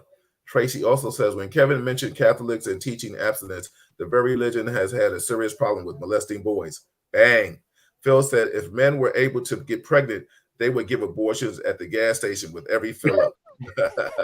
Cheryl said, well, they have birth control for men. Why not get a vasectomy? Stefania says, well, there is a birth control option that's being fine-tuned for men. Roscoe said, come on, Mr. Mustafa. Everyone has unique differences, different circumstances. Do you, and don't worry about what everyone else does. Your opinion, your choice. Stefania says, well, that means that they'll get therapy. Stefania also says, just because you were dealt a bad hand doesn't mean that that's where you must remain. You have an opinion to do better and get yourself to. Tracy said, so when speaking, you must remember you are speaking from a place of I and my and be mindful when claiming a race responsibility for represents homosexuality. Kyle, what's up, Kyle? This is Kyle Torres in the building. Mustafa, a former narco brother. Bill, you said we can't say what a person says about another person's gender. So why isn't that SCOTU telling states what they can tell women what they can't? I have no brother. Listen, I'm a firm believer. I'm not here to tell a woman what to do, right? I'm not going to sit here now. My personal beliefs on shall a child at a young age, change his sexual preference. I feel it makes you some time. You want to get above at a certain age as an adult. What age? What age? I don't know the age to vote. I don't know. I don't have the laws. That's why I'm not. You're taking the easy route though. You have. No, Mustafa, I don't. It's not a cut and dry because at an age, the same age that a person can go to war. How about that? I put it right there. If you can go to fight for your country, then you can have the right to decide what you want to do with your body, change sexual preference and all that. I'll put that right there.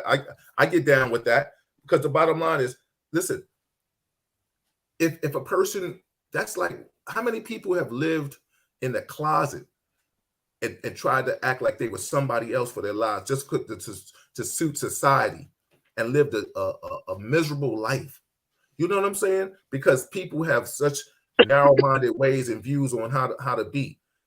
I'm not co-signing that. You know what I'm saying? Because the bottom line is that's why you're Mustafa, that's why he's Kevin, that's why I'm Bill, and that's why the RTC is. Right. Because everybody has a right to believe and do what they want to do in life. But the bottom line is, listen, now, for us to start telling people, kids at like Kevin said, or at young ages, 15 years old, they sneaking home.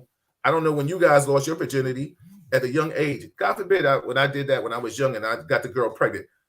Shit, that kid damn near be 40 years old right now. You know what I'm saying? But what would I be doing? Because my parents would have made work and do something. You know what I'm saying? So a mistake, like really, come on. So a mistake can't be rectified, Mustafa. You're saying like, yo, we're not, sex is a passion, an emotion sometimes for those. Even to this day, when you look at your wife, you look at her because you're attracted to it and you want to touch it, you want to be with her. It's not because you have to. You know what I'm trying to say? Right. Mm-hmm. Well, let me throw a couple of things. We want to fix social problems, right? There are many social problems that in society, right? Especially within the impoverished communities, right? A lot of social problems, violence, broken homes, right? Which lead to other things, drug abuse, other things, right? It leads to many different things. And drug abuse is not just in poor neighborhoods, it's in rich neighborhoods too, and middle-class neighborhoods. It doesn't discriminate. But that's the issue that we need to address, not imposing God on people, but addressing these social issues. Let me give you an example in what's going on in the New York City public schools now. They have a reading time with transgenders, right? Do you think I want my kids to have that reading time with dudes dressed as men, as women, so men dressed as women? No, it's not happening. I'm out. Do you think my kid that went to public school for 2 weeks when it was during Zoom, right, when they were going virtual, and they were reading books, introducing books that's in the top 10 reading list of the LGBTQ community? Guess what? My kid's out of the public school. You're not trying to brainwash my kids. I brainwash my kids. You're using the public school funding, my tax dollars, to introduce ideologies that goes against the values of the vast majority of the population. They're just afraid to say it because they're afraid of backlash and blowback. Go ahead, Kevin wants to chime in. And I'm not afraid of blowback. I'm not afraid of anything. At this point in my life, I'm good. You understand? I'm fine. Mustafa, let me talk for a minute. I do agree that there is an age where we should start teaching things, and there's an age where we shouldn't be teaching things. Right. First grade is too young. Right. I like you. I'm on my fourth kid. My youngest one right now is 7. The concept for my 7-year-old who's first grade to understand sex, way above. Of course. Way above his pay grade right now. My 4th grader, I'm going to go, it's above her pay grade. So we should teach that younger. But the stuff of transgender, gay, for those who are opposed and think it's bad or evil, or whatever you think it is, people have that opinion until it's their kid. Right. Until one day your kid comes out and says, Dad, I'm gay. And unfortunately for parents who have that mentality of, I am so opposed to gay anything, I am so opposed to trans anything, what winds up happening to your kid is they don't survive. Right? Those turn into, that's a troubled child who becomes a drug addict, suicide, all sorts of things.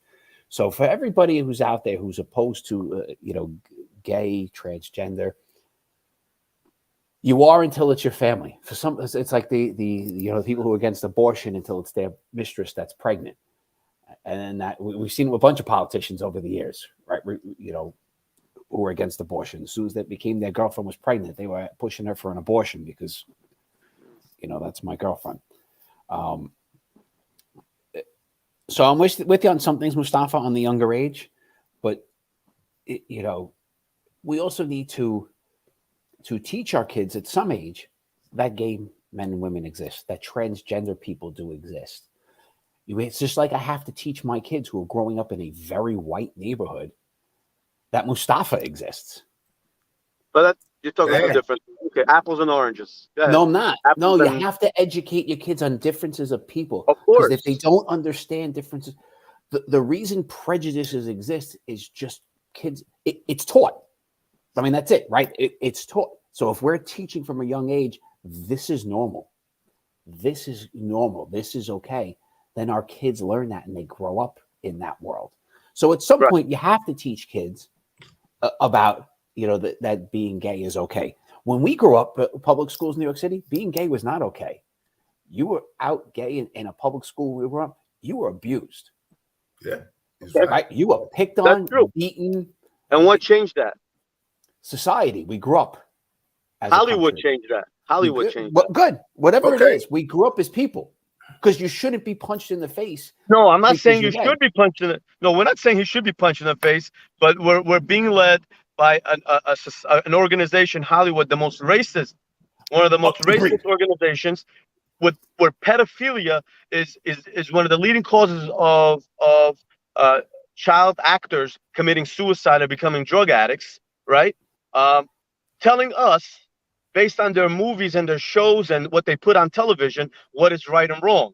And if you're opposed to it, then something is wrong with you. If you're against... Let me interject. Let me interject for a second. Everybody, this is Real Talk Chronicles, and this is what we do. I'm your host, Bill Force, with my co-host, Kevin Branzetti, and that is our special guest, Mustafa. And the one thing Kevin will do, he will fact check you. So, Kevin, I hope you fact check him on that. So let me ask you about the homosexuality and the child actors being molested and abused by these producers and women getting raped and telling you come with me and do this to me and then I'll give you that position. Now nobody's talking about these things. And you're right. There's so many different topics. I mean, like there's a long list of one to infinity on issues that we need to solve. But let me ask you a question. I understand your point and what you feel as a religious and as a man. But let me ask you a question. And I hope this doesn't happen to you because I know you feel. I know what you're gonna say already, brother. Okay, what I'm gonna say. You're gonna say what happens if my kid comes and tells me that he's gay. There you go. Go ahead. I'll answer your question. Number one, it depends on the age. Number one, okay. At a young age, right now, I teach my kids, and I impose on my kids my religious values.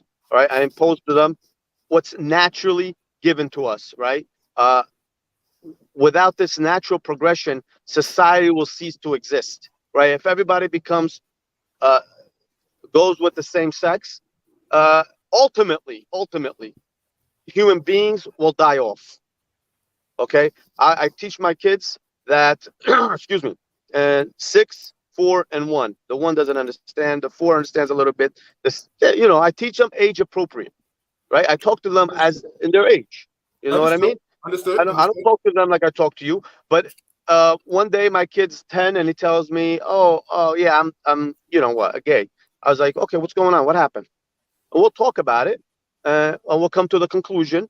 And if potentially something traumatic happened in the past, he experienced abuse, we're gonna go with that.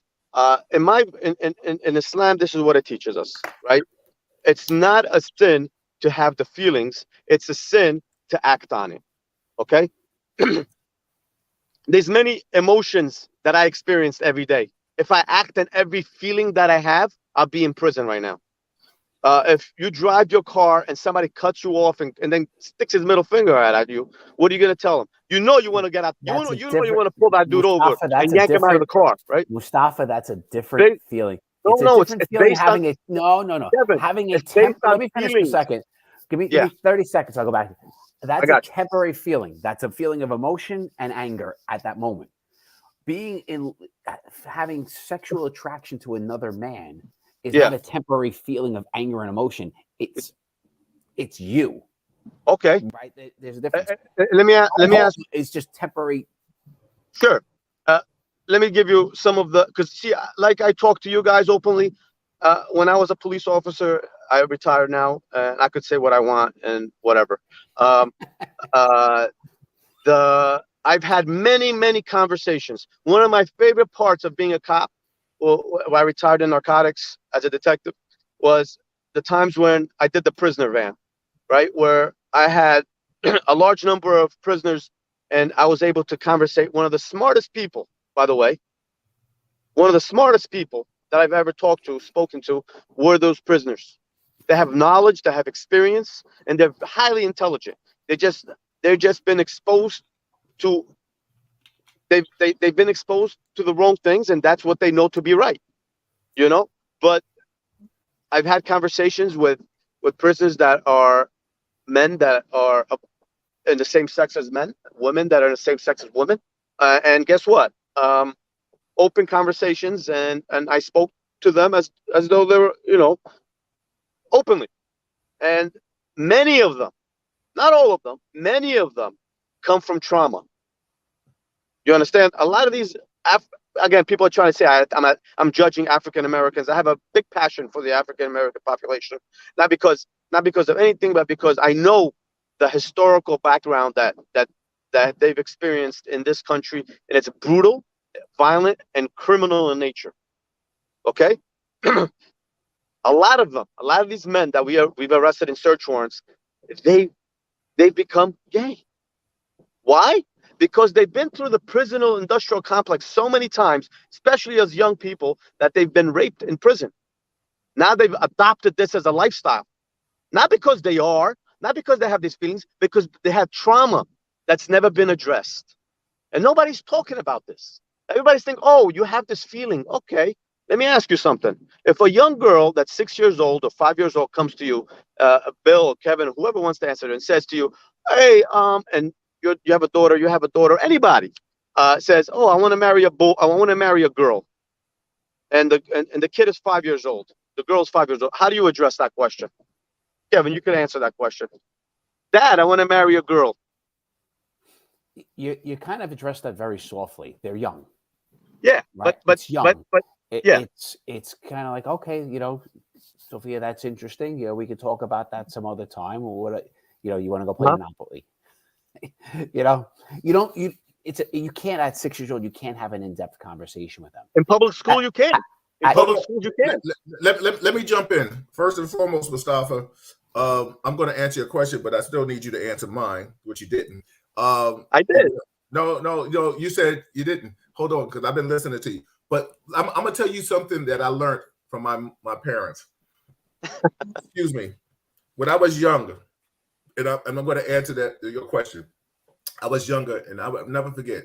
I was with my mother and father, and we had took a cab from someplace. And the cab driver was nice. He was conversing with us and laughing and talking to me and then talking to my mother and father. So when we got out the cab, we got on the elevator, and whomever the person was, the neighbor, whatever, was like, hey, little Billy, whatever, what do you want to be when you grow up? I said, I want to be a cab driver, right? So my parents looked at and they laughed, and they said to the man, they said, to me, they said, baby, I said, that's fine. But right now, think about what you want to do. You have the world in front of you, and you may change your mind, right? They didn't say, "Oh, don't be a cab driver. That's a low poverty job. That's a dead end job. This is not that." They gave me an option. They made me sit back and say, "Wait a minute. You can be whatever you want to be, but right now, think about that later on as you get older."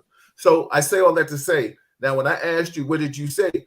You never said what kind of conversation you having with your child. You said their age. You said depending on their age. You didn't tell me if you disown them, if what you're going to tell them you disagree. Because for people out there that don't understand, I'm sure there are some Muslims that are gay.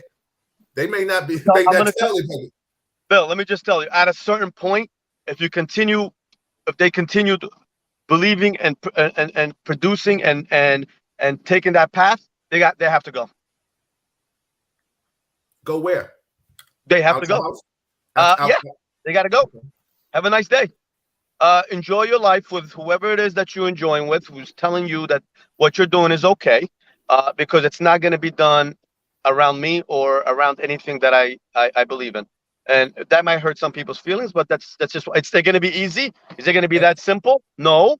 But you know what? I have a standard. One thing is I have a belief, and I teach this belief to my children. It doesn't mean they're going to adopt my belief. I respect that, and I respect that. But I just want to ask you one more question.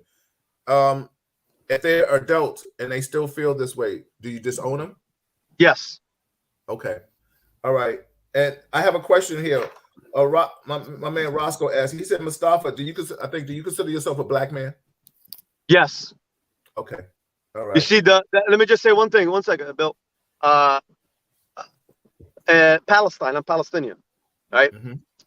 In the Middle East, the way they broke down the lines of Africa and Asia and the continents, I find it very interesting that Palestine is not in Africa, but Egypt is. In the meantime, they have no order in between them, right? And they're touching land.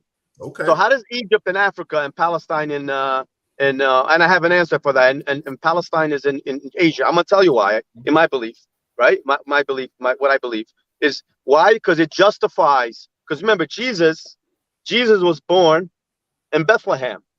Okay, Bethlehem is in Palestine, right? And if you made Palestine in Africa, it would mean that Jesus was black. Jesus was black, but that's besides the point. He wasn't a white man with blue eyes and blonde hair. It justified them making Jesus white. You know, there's no breaking it down. So yes, anyone born in the Middle East, they're Africans. You understand? And I know Arabs are one of the most racist people in the world against black people. I'll tell you this right now, off the jump, because I know that you know, you may not know, but I know. Mm-hmm. They're very anti-black. Okay. You understand? And to the point where the word abid, you know the word abid? It means slave. In the Quran, it says you're abid of God. You're the slave of God. Right? Arabs were one of the top slave traders in the world. Not just blacks themselves and whites, right? They were top slave traders, right? And guess what? A slave is called abid, slave, right? Yes. That's post-Islam. That's post religion, post-Islam, because the Quraysh tribe, the religion came to the Arabs. Islam came to the Arabs, and excuse me. And once the religion came, God told the people, slavery is abolished. You cannot have slaves. So the Arabs of back then have passed down from generation to generation the word abid to mean black.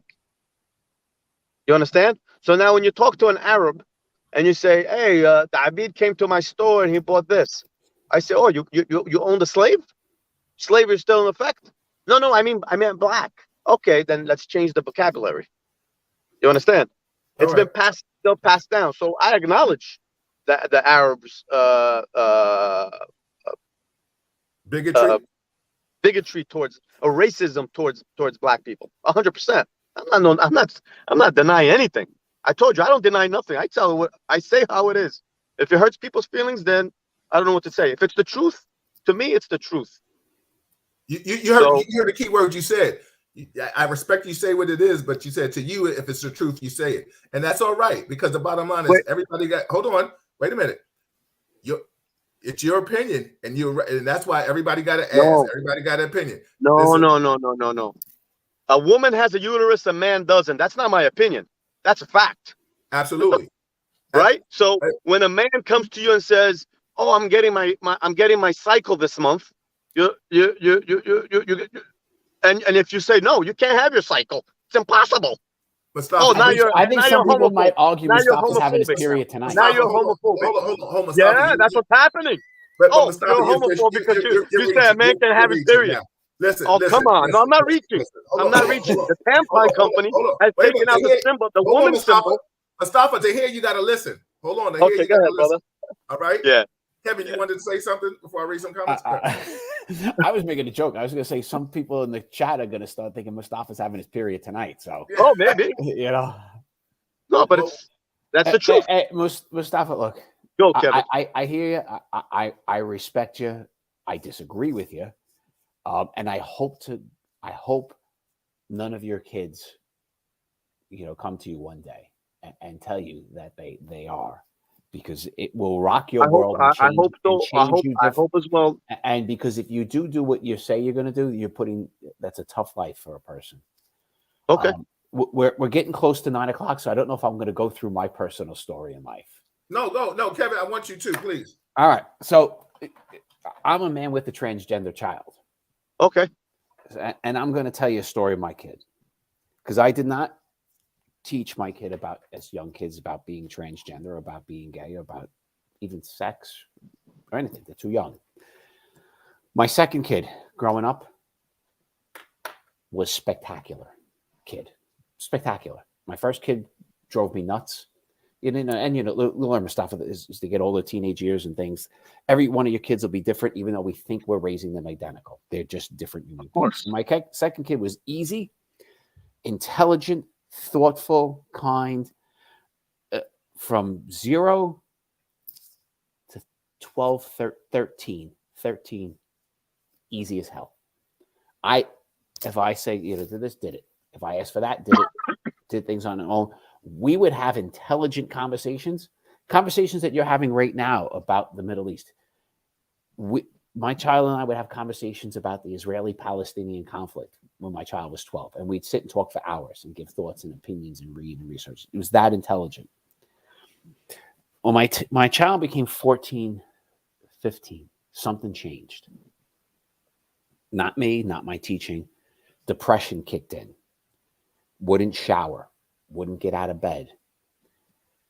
Attempted suicide. Man, you have not lived until you've seen your child, if you've seen a noose in your child's room. Right? Like, I'm going to break down in tears talking about this tonight. If you had an ambulance in your house to come and save your child, you've had cops in your house to come save your child. I've been in psych centers with my child for weeks on end. Different weeks, different times. I went from the world was great to a living nightmare in a heartbeat, watching my kids suffer, and I couldn't do a thing about it. I went to different psychiatrists, psychologists, counselors, people, anybody who would talk to me. I gave them my story with my kid, without my kid. I was very open with everybody, and I just begged people for help. I didn't know what to do. There was nights I slept on a chair outside my kid's door, just kept walking in the room checking, because I had to know, is my kid going to live tonight? You want to live a tough life. That's a tough life. And then few years into this, we're in a psych center, and my kid came to me and said, "Dad, I'm transgender." And I was like, "Okay. What does that mean to you? What do you think? What do you got? Where do we go, and how do we work this?" And I love you. If that part's not crystal clear, that was, there was a reason my child told me first.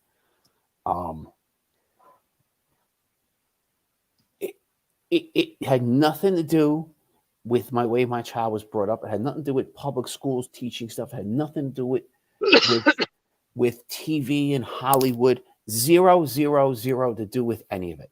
I am telling you, I went from a child, heck, my child in 2015 was a Trump supporter. He actually, at that point, the kid went out and bought a Trump hat on his own. And I have pictures of this.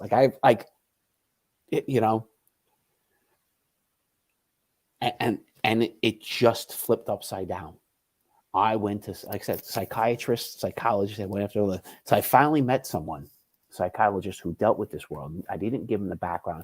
And I said, how do you, because here's the fear, right, in life. If your kid becomes transgender and then wants to take that next step to make this a permanent change in life, the only thing I want in my life is I want my kids to be happy and healthy, period. I love you no matter what. I'm here no matter what. Did I scare him off? No, he probably come back. First and foremost, let me say this, Kevin. I appreciate you and I respect you so much. I've known some of this story, and I just commend you so much for this. This is what Real Talk is all about, everybody. I applaud you. Give Kevin some hearts, everybody. And we got Mustafa, because I got a good question for Mustafa after you finish your statement. So I'll give you the last part of this. I finally met a psychiatrist who dealt in this world, and I didn't tell him things about my kid and my history. What I asked the psychiatrist was, how do you know? How do you know if my kid is transgender, is really transgender, and really is the wrong sex in life? How do you know this? How can my child at 18 make that decision that affects their entire life? I don't want my kid at 30, 20, 72 to regret anything. And so he went through what happens to a kid. How do you know what's going on in their life? What things? And everything he described was my child to a T growing up. Everything. My kid, I went through a couple of years, my kid wouldn't shower. Couldn't get my teenager to take a shower. And you know what that came down to? And you learn later on, because they couldn't stand the sight of themselves naked. They couldn't live with that sight. So they couldn't shower. Couldn't do it. It made, every time he went to that shower, there was a chance of him killing himself. And Mustafa, I said, it's a different world. I'm very open. I'll take anybody. I love all, comments here tonight about if your kid was going to be born with a disease or I'll take it. I'm in. There were tests you're supposed to do for your pregnant wife. Is you can see if your child has a chance of being down. No test for me. That kid's down. It's mine. I'm hoping later in life, I find the right person. I'm going to start, fostering kids at some point in my life. Right? I want the kid that nobody else wants, right?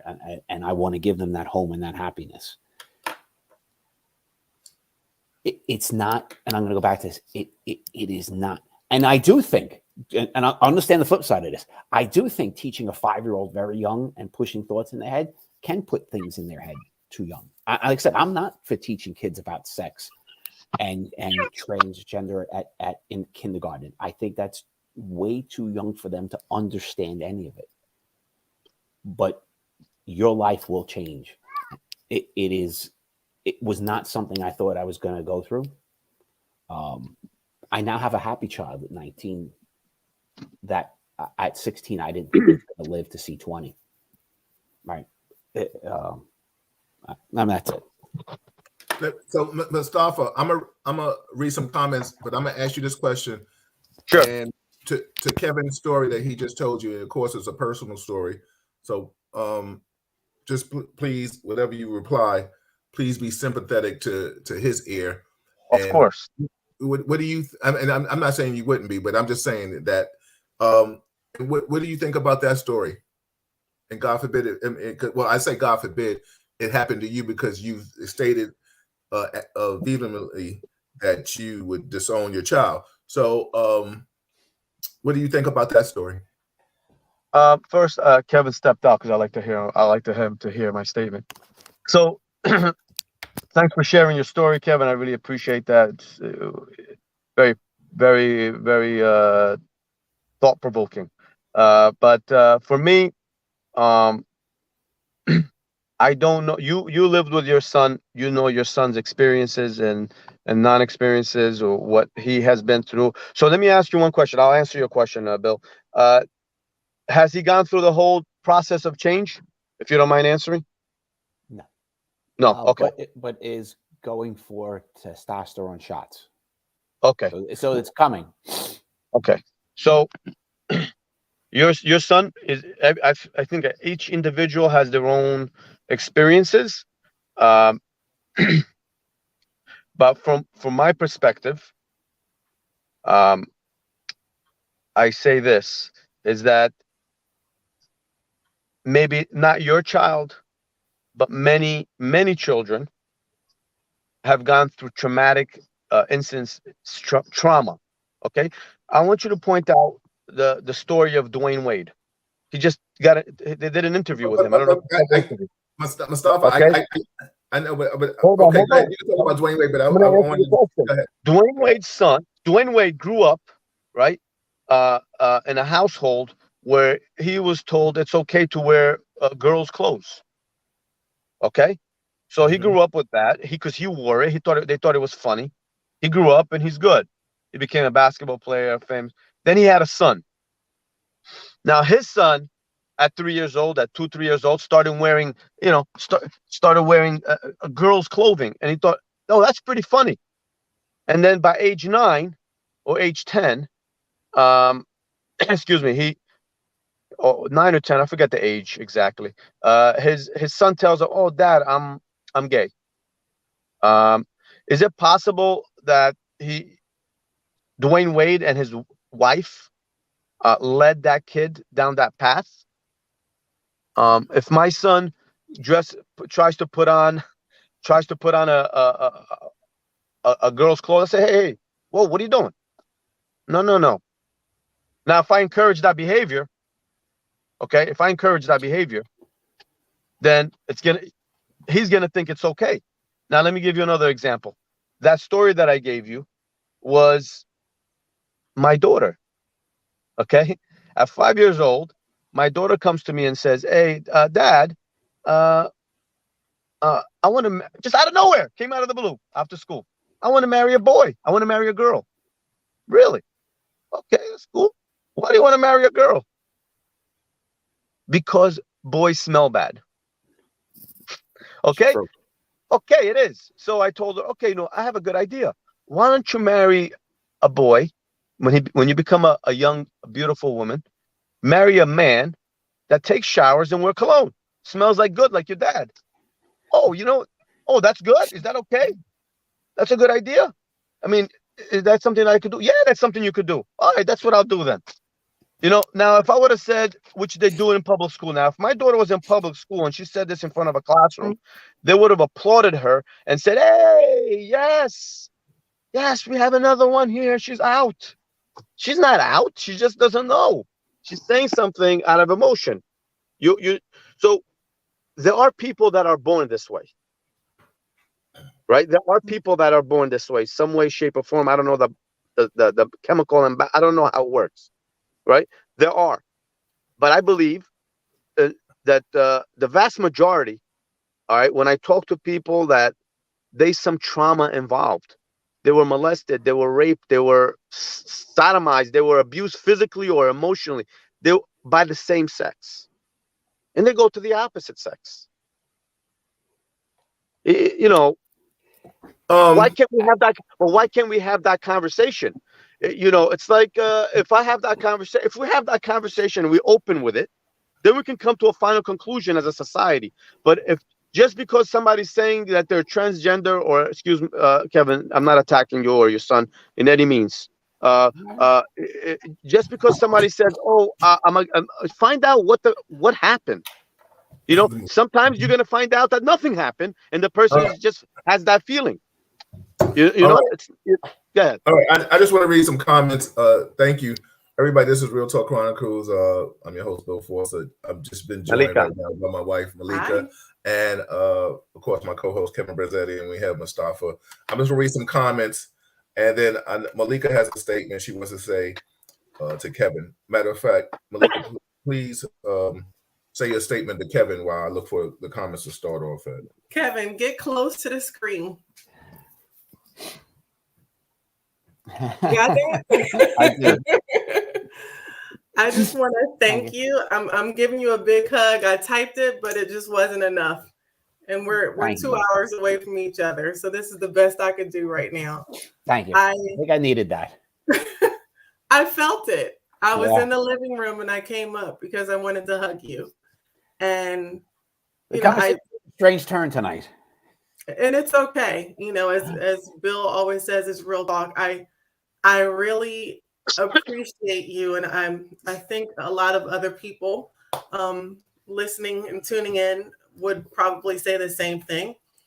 I really appreciate your openness and sharing your story. I know that wasn't easy. There's a lot of people out here, whether they want to admit it or not, who have experienced challenges in their families, no matter what they are. And it's hard.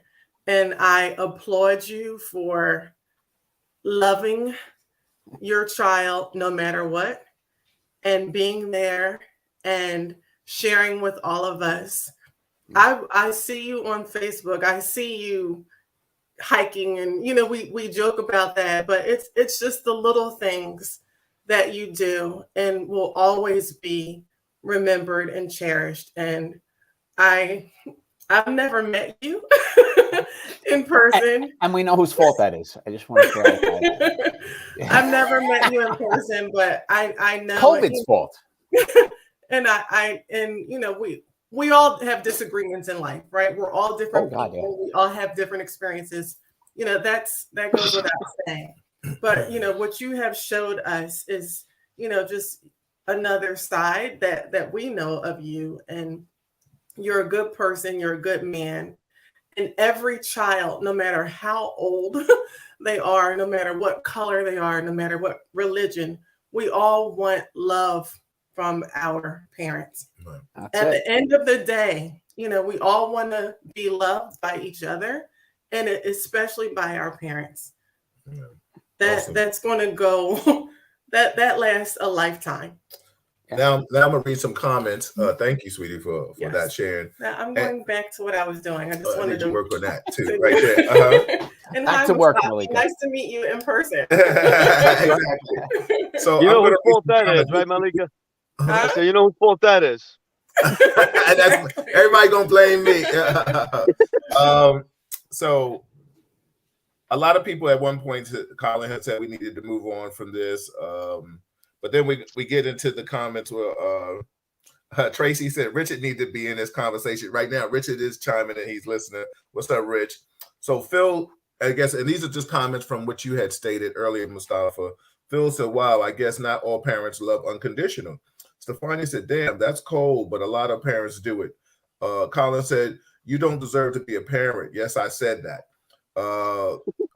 Roscoe said, okay, Mr. Mustafa, I got you. Tracy said, I can't. This conversation is going all over the place. I got you.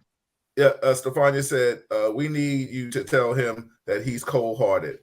Colin said, hopefully he will read these comments later. So Mustafa, please go back and read these comments when you get home, and you can reply to anybody and everybody. Of course. I don't shy away. I don't shy away from controversy. I got you. Colin said, you're cold-hearted. Tracy said, I can't. Pat, big sister Aunt Pat is in the building. She said, I have to stop my car to follow you guys. What's up, Wanda? I see you in the building. Stefania said, oh, wow, I didn't know that, Kevin. Stefania said, I'm in tears now. Yeah, it's definitely an amazing story. I always told Kevin that he would share that story one day. Of course, Transparency had shared some stuff with me about that. And I was so appreciative to know that he was dealing with that, and always trying to be an extended ear, because a lot of times we don't know what we do it, and I think with a lot of people, Mustafa, and I'm just speculating on what you said, felt like your religion superseded your love. And you can reply, you don't have to reply yet. But I think, and when we talk about unconditional love, because I've learned from gay people, my old partner Kim, she used to tell me why there used to be so many, like a lot of people didn't understand that there was so much crime in the gay communities because people would get kicked out and they were homeless and they were living, for those that didn't know, back on the West Side Highway when it was like big down in the village, a lot of people were homeless because they got kicked out because their parents didn't want to understand that. So it's about accepting choices. Now I get what you're saying. I get what Kevin's saying. I agree. Not teaching a child certain things, persuasive thinking. I get all that. But like you asked me earlier, what choices can a child make when they get older? If you can go to fight for your country, you definitely can make a choice on your own body, because now you're a sound mind, right? And I don't think a sexual preference is not a sound mind, because you know what's so funny? I'll hit you with some real shit right here. When we talk about children out here and people are not having children and wanting children and can't have children, I'd rather see a child be with a gay couple, right, that I know that will raise them up right and teach them right from wrong, than a child being out here living homelessly in the street because his parent didn't love him because he was gay. Absolutely. You know what I'm saying? So that's just my personal feeling. So the bottom line is, because right now, because your sexual preference doesn't make you less of a person. So I just wanted to put that. That's my personal disclaimer. Let me read some more stuff. Tracy says, shit got real, and I pray that respect will be given because Kevin is sharing from the heart. Absolutely. Phil said that's the love a parent is supposed to have for a child, what Kevin said. Roscoe said, Mr. Mustafa's tripping, LLO. We can take care of all the kids, the deadbeats that promise to take care of their kids with the women that have to have them. Then I hear him, until then he knows as well as all of us that a woman are left stuck to defend and provide for their children by themselves. So as far as that goes, a man, unless he has contracted promise in place, he should not be he should not be able to make the birth decision and overrule what she does with her body. When the woman is left to fend for herself, you want to kind of keep it, tell them the man stop busting off, exert control. Roscoe said, Kevin is the man. Lisa said, thank you, Kevin, for sharing. This could not have been easy for any of you. Blessings to all. Stefani said, Kevin got me in tears. Colin said, Mustafa, you need help. We at RTC want people to give you the help that you need. Seek out a shrink. Maybe you get the help you desperately need. Pat said, Kevin, God bless you for sharing. You're super great to support him. What an amazing testimony. Love you, Kevin, from Colin. Tracy says, Kevin Branzetti. Steph Sylvania said, we love you and appreciate you. We're going to give you your flowers now, bro. Colin said, I think he's talking about you, Mustafa. He said, go away. Go what? Kyle Torres, our former, hold on, I'm going to let you comment and talk. Kyle Torres said, good night. He said, good show, great show. Tracy said, Mustafa, enough. Roscoe said, it's called let people be who they are, and it has nothing to do with don't worry about how other people live their lives. Richard Williams said, that's my brother from a white mother. Talking about you, Pat said, Malika, so well said. Somebody said, thank you, Malika Forster. Roscoe said, go, Malika, get busy. What's up, Tommy? Tracy said, you nailed it, Bill. Your religion supersedes your love. Lisa said, damn right, Bill. No child should be left in the system when there's so much love to be given from a different couple. Mustafa, I'm going to let you get some closing comments before we get out of here, because we're on a 2 hour. First and foremost, let me thank you. You know, I asked you to come along. We didn't even talk about other police issues, but you're always welcome back. I don't know if people want you. I'm going to invite you back. You know what I'm saying? Because Kevin, Bill, I'll come back next week. How about that? Hold on for a second. Hold on. I appreciate you coming, because the bottom line is, you said some important things. First, you let us know how some people within your religion feel. And I think that is knowledge for me. I'm going to take the high road and say that's knowledge for me. I also think what you said. What's that word you said that Arab say? Arabic say? Arabs say abid. Habib. Abid. Abid means slave in Arabic. That's in the Quran. Hold on. I will say the next time somebody Arab says that, I'm gonna slap the shit out of him. An Arab says that. Arab person says I'm gonna slap the shit out of him. So, and then I'm gonna say Mustafa told me what you said, and then I'm gonna kick your ass all up and down this store. So anyway. But you know what the thing is? Go ahead, finish. I'm sorry. Hold on. So I say all that to say, I say that jokingly and lighthearted, but with a pinch of truth. I think the one thing about RTC,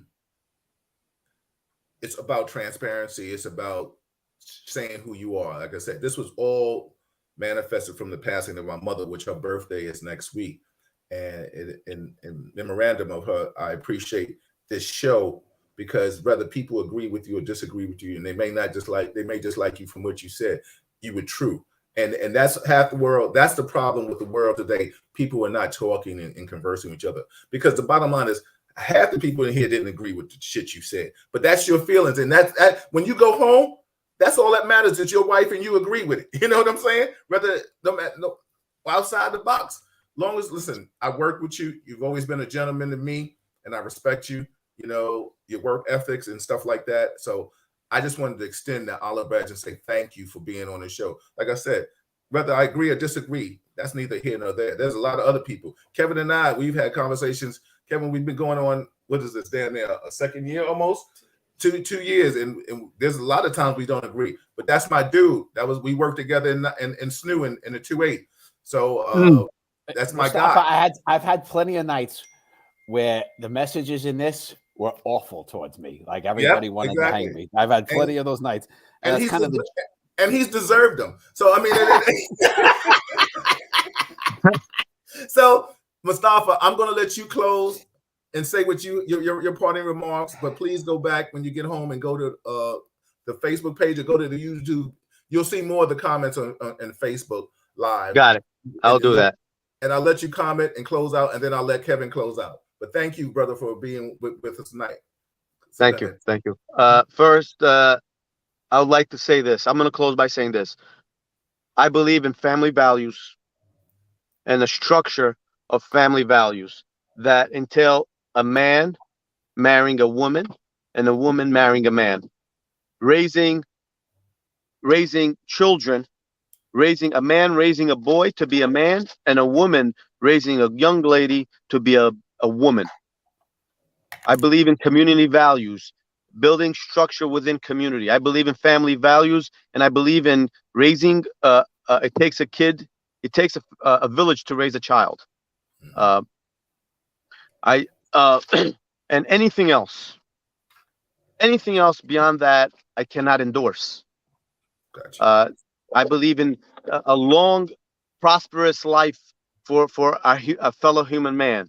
And anything that goes against man marrying a woman and a woman marrying a man and then having children breaks down that it breaks everything down. It breaks the family structure. And as you can see in society today, everything is gone array.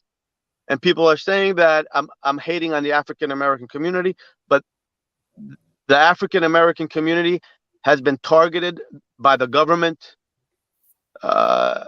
and been given certain tools to assure that they never come together.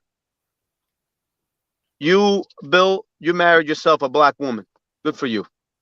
You know, but many black women are standing out there waiting for a husband, waiting for a man, a real man to come through for them and take care of them. Not just because they can't take care of themselves, but because they want to marry. They want to get married. They want to have children, and men are not doing that.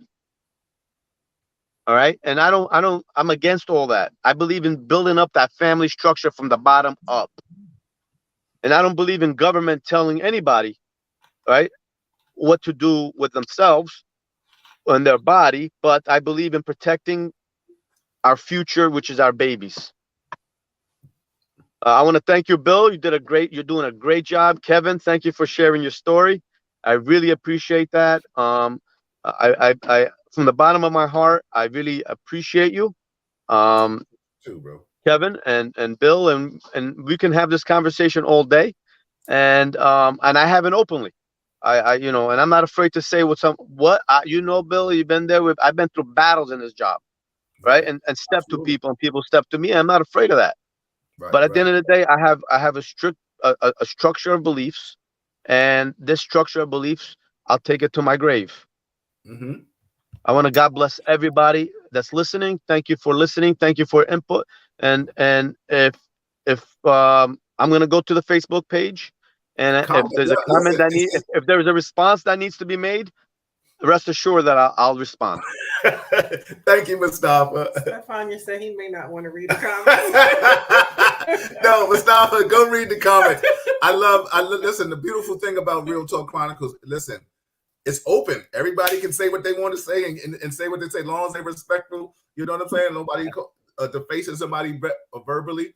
But like I said, everybody is open. Mustafa, I appreciate you, brother. Take them kids upstairs, man. You got them kids still in the car? Yeah, they'll be all right.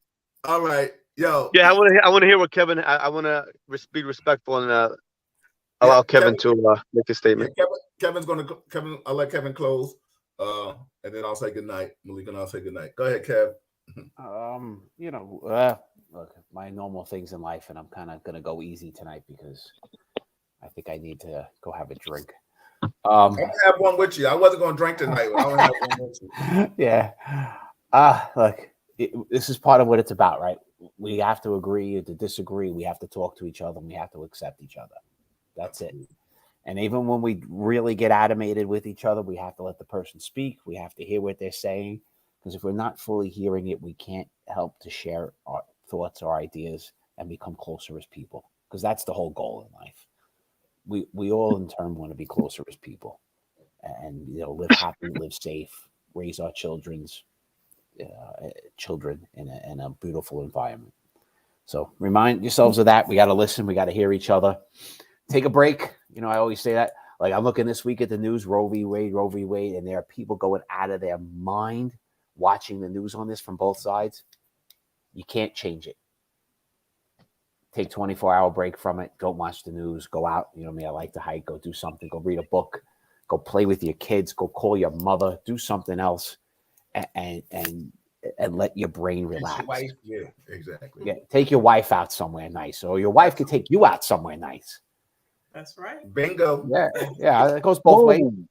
But take a break. I'm telling you, there's nothing you can do about what is going on with that.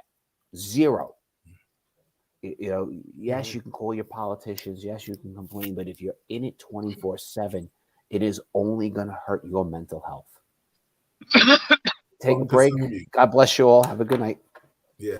Good night, everybody. I just want to say on behalf of the sponsors, Reggie Wells, Quality Speakers, Deli Art Magazine. You can buy it on Amazon.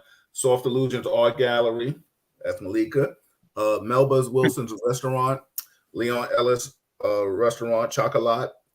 And his clothing line, Harlem Underground. Ingram Taxes.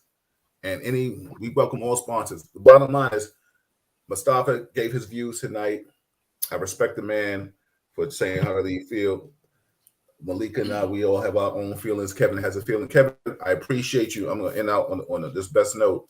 I appreciate your transparency tonight. That was the epitome of what Real Talk Chronicles was. All the other conversations we had, but that was it right there. Transparency, revealing your skin is beautiful, brother. Everybody, go back to the comments, share it. If you watch it from YouTube, share it. Subscribe to it. If you watch it from Facebook, share it. Let them know this is Real Talk. This is what we about. I appreciate you all. Happy birthday again, Collins.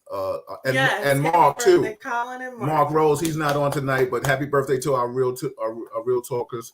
Yes. Appreciate you all. Thank you all for chiming in. Good night, everybody. Mustafa, hold on. We're gonna go in the green room.